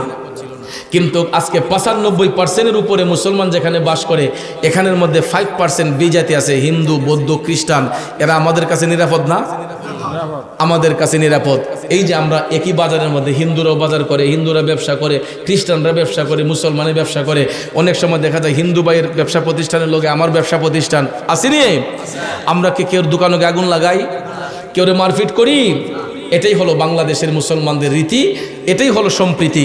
আমরা এই স্বাধীন সোনার বাংলায় সম্প্রীতির মাধ্যমে চলি। হিন্দু ভাইরা পূজা করবে মন্দিরে গিয়া, খ্রিস্টানরা উপাসনা করবে গির্জায় গিয়া, মুসলমানরা আল্লাহকে সিজদা করবে মসজিদে গিয়া, মুসলমানরা জিয়ারত করবে মাজারে গিয়া। মাজার পূজার জায়গা না, মাজার হচ্ছে জিয়ারতের জায়গা। মন্দির হইছে পূজার জায়গা, সেখানে মুসলমান যাবে কেন? হিন্দুরা গিয়ে মন্দিরে পূজা করবে, ঠিক নিও। খ্রিস্টানরা গিয়ে গির্জার মধ্যে উপাসনা করবে, মুসলমানরা মাজারে গিয়া জিয়ারত করবে, মুসলমানরা আল্লাহর ঘর মসজিদে গিয়ে আল্লাহরে সিজদা করবে। মাজার সিজদার জায়গা নয়, মাজার হচ্ছে জিয়ারতের জায়গা। নাক কপাল হচ্ছে মসজিদ, কথা কোন ঠিক না ঠিক? নাক কপাল লাগানোর স্থান হচ্ছে মসজিদ, যেখানে আল্লাহর ঘর নির্মাণ করা হয়, সেখানে গিয়ে আল্লাহকে সিজদা করব নাক কপাল ঝুঁকাইয়া, কথা কোন ঠিক না ঠিক? আর আল্লাহর অলিদের দরবারে গিয়া তাদেরকে কদমবুসি করব ঠোঁট দিয়া, কথা কোন ঠিক কি না? তো এই জন্য ভাইয়ার আমার, যারা অলিদের বিরুদ্ধে কথা কয়, আল্লাহ রাব্বুল আলামিন তাদের জন্য জাহান্নামে শাস্তি নির্ধারণ করে রেখেছেন। আর যারা সৎ পথে চলেছে, আল্লাহ বলেন আল্লাযীনা আমানু ওয়া হাজারু ওয়া জাহাদু ফি সাবিলিল্লাহি বিআমওয়ালিহিম ওয়া আনফুসিহিম আ'যামু দারাজাতান ইনদাল্লাহ। আল্লাহ কয় যারা ঈমান এনেছে, হিজরত করেছে, আর নিজেদের ধন ও প্রাণ দ্বারা আল্লাহর পথে জিহাদ করেছে, তারা মর্যাদায় আল্লাহর কাছে অতি বড়। ওয়া উলাইকা হুমুল ফাইজুন, এবং এরাই হচ্ছে পূর্ণ সফল কাম। আজকে সূরা তাওবার 20 নম্বর আয়াত দিয়ে আলোচনা শুরু করেছিলাম। এটার মর্ম হতো আপনাদেরকে বুঝাবার চেষ্টা করেছি, আমরা যেন সৎ পথে থাকতে পারি, মানুষের কল্যাণে থাকতে পারি। এই রমজান মাসে বেশি বেশি আল্লাহর পথে খরচ করবেন, কারণ দানের হাতকে প্রসারিত রাখবেন। দেখবেন আল্লাহ পাক আপনার সম্পদ কিভাবে বাড়িয়ে দেয়, আপনি টেরও পাবেন না। কোন দিকে যে আসবে আপনি টেরও পাবেন না। অনেক সময় দেখবেন অনেক বেড়াইতে বিলো যে বান্ধে, তখন দেখা যায় হঠাৎ করে মাছ নাই, রাখা কোনা ও এবার লস হইতারে, বিলো লস হইব। কিন্তু যখন বান্ডা যখন মারতে গেছে, গিয়া দেহে খালি শিং মাছ আর জাগুর মাছ, মনের মন মাছ তলে ফিরে রইছে। দিছেন কে? দিছে কে? তাইলে ভাইয়ার আমার, সবুর যদি থাকে বান্দা, আপনি দেখতেছেন কিচ্ছু নাই, নিঃস্ব, কিন্তু আল্লাহর কাছে বান্দা যখন সবুর হইয়া বসে থাকে, সুখে দুঃখে উভয় অবস্থায় যখন বলবে আলহামদুলিল্লাহ, আল্লাহ তুমি আমার যেমনে রাখছো এমনি খুশি, আল্লাহ তুমি আমার যেমনে রাখছো এমনি খুশি, দেখবেন আপনি জিরো ছিলেন, আল্লাহ আপনার হিরো বানিয়ে দিবে। এই জন্য ভাই, এটা রমজান মাস, এই রমজান মাসে দানের হাত প্রসারিত করবেন, আল্লাহর পথে খরচ করবেন, কৃপণতা করবেন না, আল্লাহর পথে খরচ করবেন, নিজেকে আল্লাহর প্রতি ঝুঁকাইয়ে দিবেন এবং সবরের সহিত, ধৈর্যের সহিত আল্লাহর কাছে প্রার্থনা করবেন। নামাজ এবং ধৈর্য দিয়ে আল্লাহরে ডাকবেন, দেখবেন আল্লাহ পাক আমাদের সমস্ত পাপের গুনাহ মাফ করে আমাদেরকে কল্যাণ দান করবে। আমরা কি আল্লাহর দরবারে কল্যাণ চাই না? আমি সহ আমাদের সবাইকে যেন আল্লাহ নেক আমল দান করে, আমরা সবাই বলি আমিন। আমরা এখন একটা জিকির করব, নবীরে সালাম আগে দিয়া লই, এরপরে একটা জিকির হবে, এরপরে মোনাজাত দিয়ে আপনাদেরকে তাবারুক দেওয়া হবে। তাবারুকটা গ্রহণ কইরা যখন বাড়িতে যাবেন, তখন আস্তে আস্তে 1:30 2টা বেজে যাবে, তখন গিয়া উজুটা কইরই তাহাজ্জুদের নামাজ পড়বেন। এরপরে সেহেরির টাইম হয়ে যাবে, সেহেরি পান কইরা ফজরের নামাজ পড়া সবাই আমরা ঘুমাইব ইনশাল্লাহ।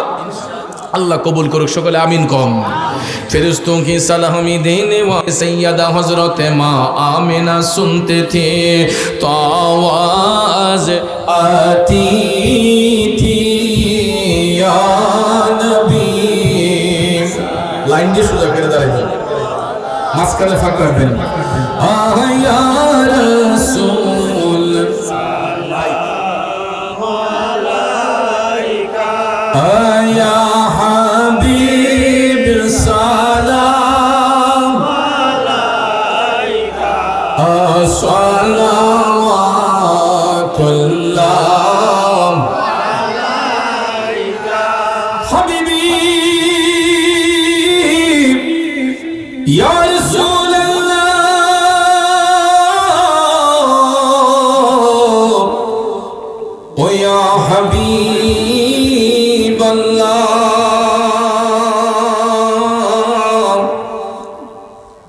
বাহির নগর আজকের এই জান্নাতের বাগান হইতে সালাম দেই রওজা শরীফে। দেখা দেন নবী স্বপ্নে এই আরজ আপনার চরণে ইয়া নবী।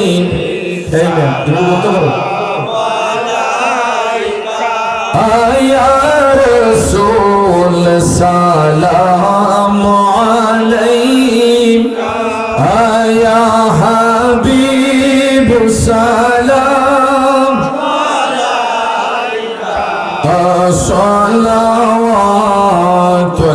সালাওয়াতুল্লাহ আলাইকা আলে নবী আসহাবে নবী शुहदाए किराम उस हुसैन शहादत पेला को सलाम मुस्तफा रहमत पेला को सलाम हम शम्ए बज़ में हिदायत पेला गौसे आज़म इमामत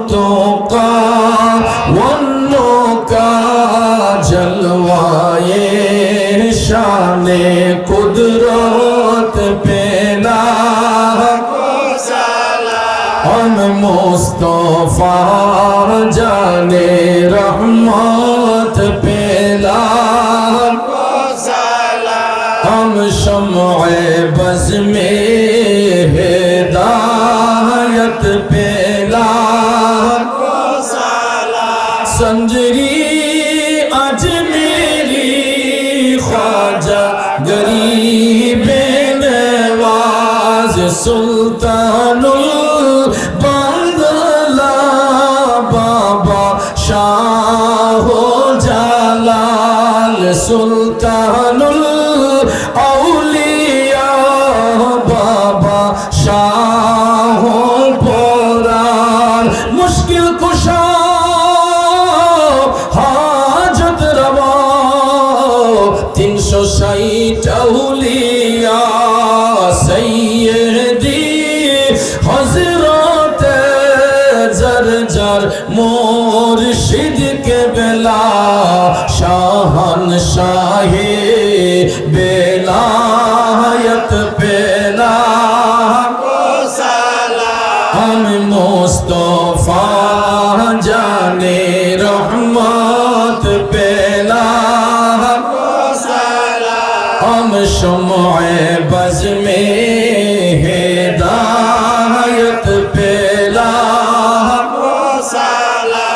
अस्सलामुई मुहामी मुदन अस्सलामुई बेनज़ीरो बेमिसाल या इलाही सदक़ाए आले रसूल ये सलामी आज़िज़ाना आशिकाना हो कबूल मदीने के चांद हजारों सलाम मदीने के चांद लाखों सलाम मदीने के चांद करोड़ों सलाम मदीने के चांद बेहद सलाम ला इलाहा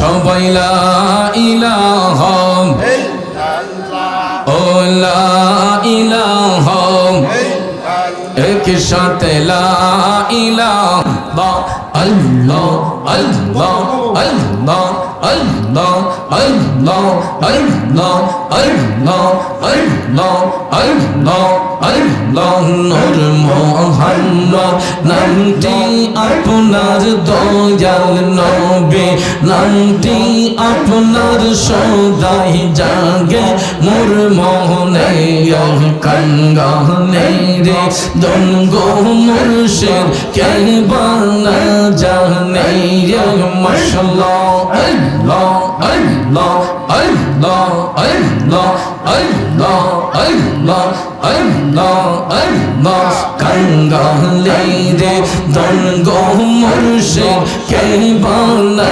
জানে মাশাআল্লাহ আল্লাহ আল্লাহ আল্লাহ আল্লাহ আল্লাহ আল্লাহ আল্লাহ আল্লাহ জিয়া রাত করিতে যাইব নূর নবীজির দরবারে মানব নাম বহনার বাদা যে যা বলো আমারে আল্লাহ আল্লাহ আল্লাহ আল্লাহ আল্লাহ আল্লাহ জিয়া রাত করিতে যাইব মায়ার নবীজির দরবারে মানব নাম বহনার বাদা যে যা বলো আমারে মাশাআল্লাহ আল্লাহ আল্লাহ আল্লাহ আল্লাহ আল্লাহ আল্লাহ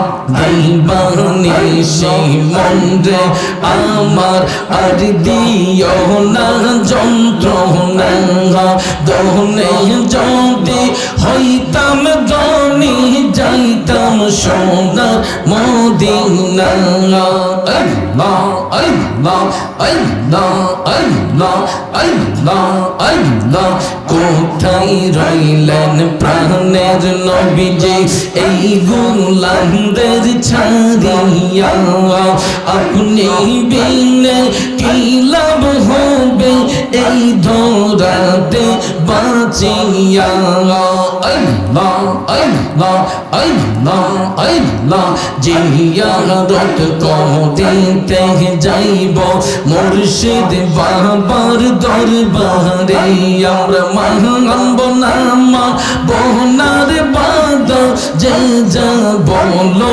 আমারে মাশাআল্লাহ আল্লাহ আল্লাহ আল্লাহ আল্লাহ আল্লাহ আল্লাহ আল্লাহ আল্লাহ আল্লাহ আল্লাহ আল্লাহ মুর্শিদারাও একবার সামনে জন্মের মতো দেখা বহনে মুর্শিদারাও একবার সামনে জন্মের মতো দেখা নয়নে মাশাআল্লাহ আল্লাহ আল্লাহ আল্লাহ আল্লাহ আল্লাহ আল্লাহ যেদিন হইতে আসিয়াছে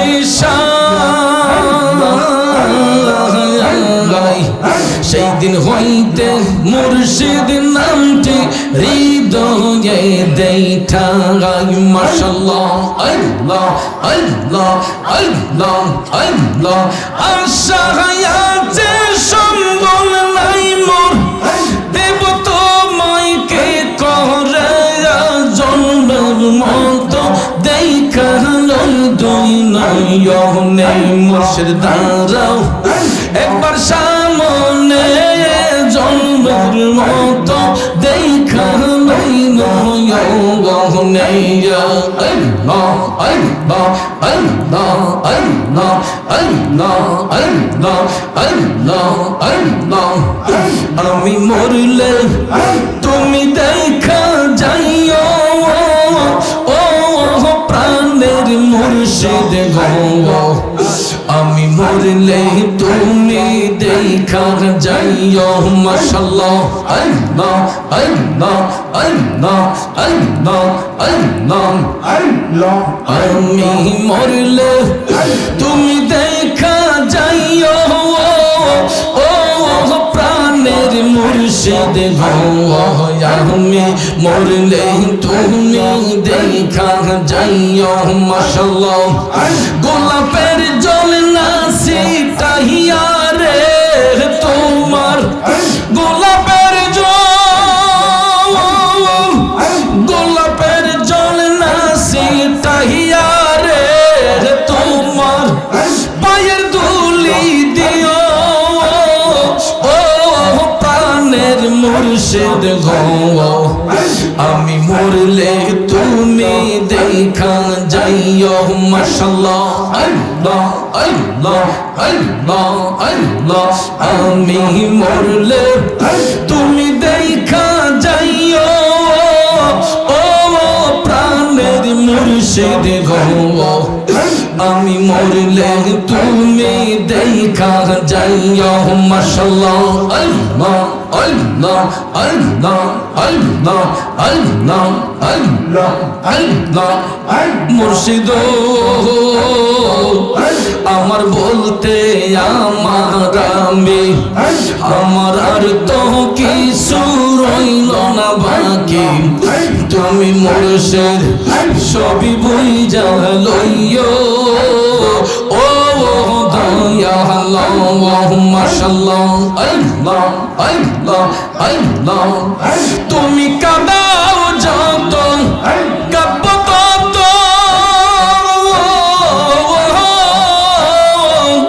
কাঁদা তোমার ইচ্ছে মতো গো হাসি মুখে আমায় কোলে লইও ও প্রাণের মুর্শিদ আমি মরলে তুমি দেখা যাইও মাশাআল্লাহ আল্লাহ আল্লাহ আল্লাহ আল্লাহ আল্লাহ আল্লাহ আমি মরলে তুমি দেখা যাইও ও প্রাণের মুর্শিদ গো আমি মরলে তুমি দেখা যাইও মাশাআল্লাহ আল্লাহ আল্লাহ আল্লাহ আল্লাহ আল্লাহ আল্লাহ আল্লাহ আল্লাহ আল্লাহ আল্লাহ আল্লাহ মুর্শিদ আমার রঙ হলে আদুয়ারে পারাদার ওরে আগ দুয়ারে পারাদার সংবাদ লই না দুনিয়ার আল্লাহ আল্লাহ আল্লাহ আল্লাহ আল্লাহ আল্লাহ আল্লাহ আল্লাহ তাই তো আমি শুইয়া থাকি সংবাদ লই না দুনিয়ার মাশাআল্লাহ আল্লাহ আল্লাহ আল্লাহ আল্লাহ যাহার তনে হইলাম ধনী যাহার মানে হইলাম মানি যাহার গুণে হইলাম গুণী প্রাণ বিশ্বাস রয়া আমার মুর্শিদ আমার ব্রহ্ম হলে আগ দুয়ারে পাহারাদার তাই তো আমি সইয়া থাকি সংবাদ লই না দুনিয়ার আল্লাহ আল্লাহ আল্লাহ আল্লাহ আল্লাহ আল্লাহ মুর্শিদ আমার ব্রহ্ম হলে মাশাআল্লাহ আল্লাহ আল্লাহ আল্লাহ আল্লাহ আল্লাহ আল্লাহ আল্লাহ আল্লাহ আল্লাহ আল্লাহ আল্লাহ আল্লাহ আল্লাহ তোমায় পাইতে কান্দে পাগল মন দাও না গো মুর্শিদ আমায় দর্শন তোমায় পাইতে কান্দে পাগল মন দাও না গো মুর্শিদ আমায় দর্শন আল্লাহ আল্লাহ আল্লাহ আল্লাহ আল্লাহ আল্লাহ আল্লাহ আল্লাহ লা ইলাহা ইল্লাল্লাহু মুহাম্মাদুর রাসূলুল্লাহ সাল্লাল্লাহু আলাইহি ওয়াসাল্লাম লা ইলাহা ইল্লাল্লাহু মুহাম্মাদুর রাসূলুল্লাহ সাল্লাল্লাহু আলাইহি ওয়াসাল্লাম।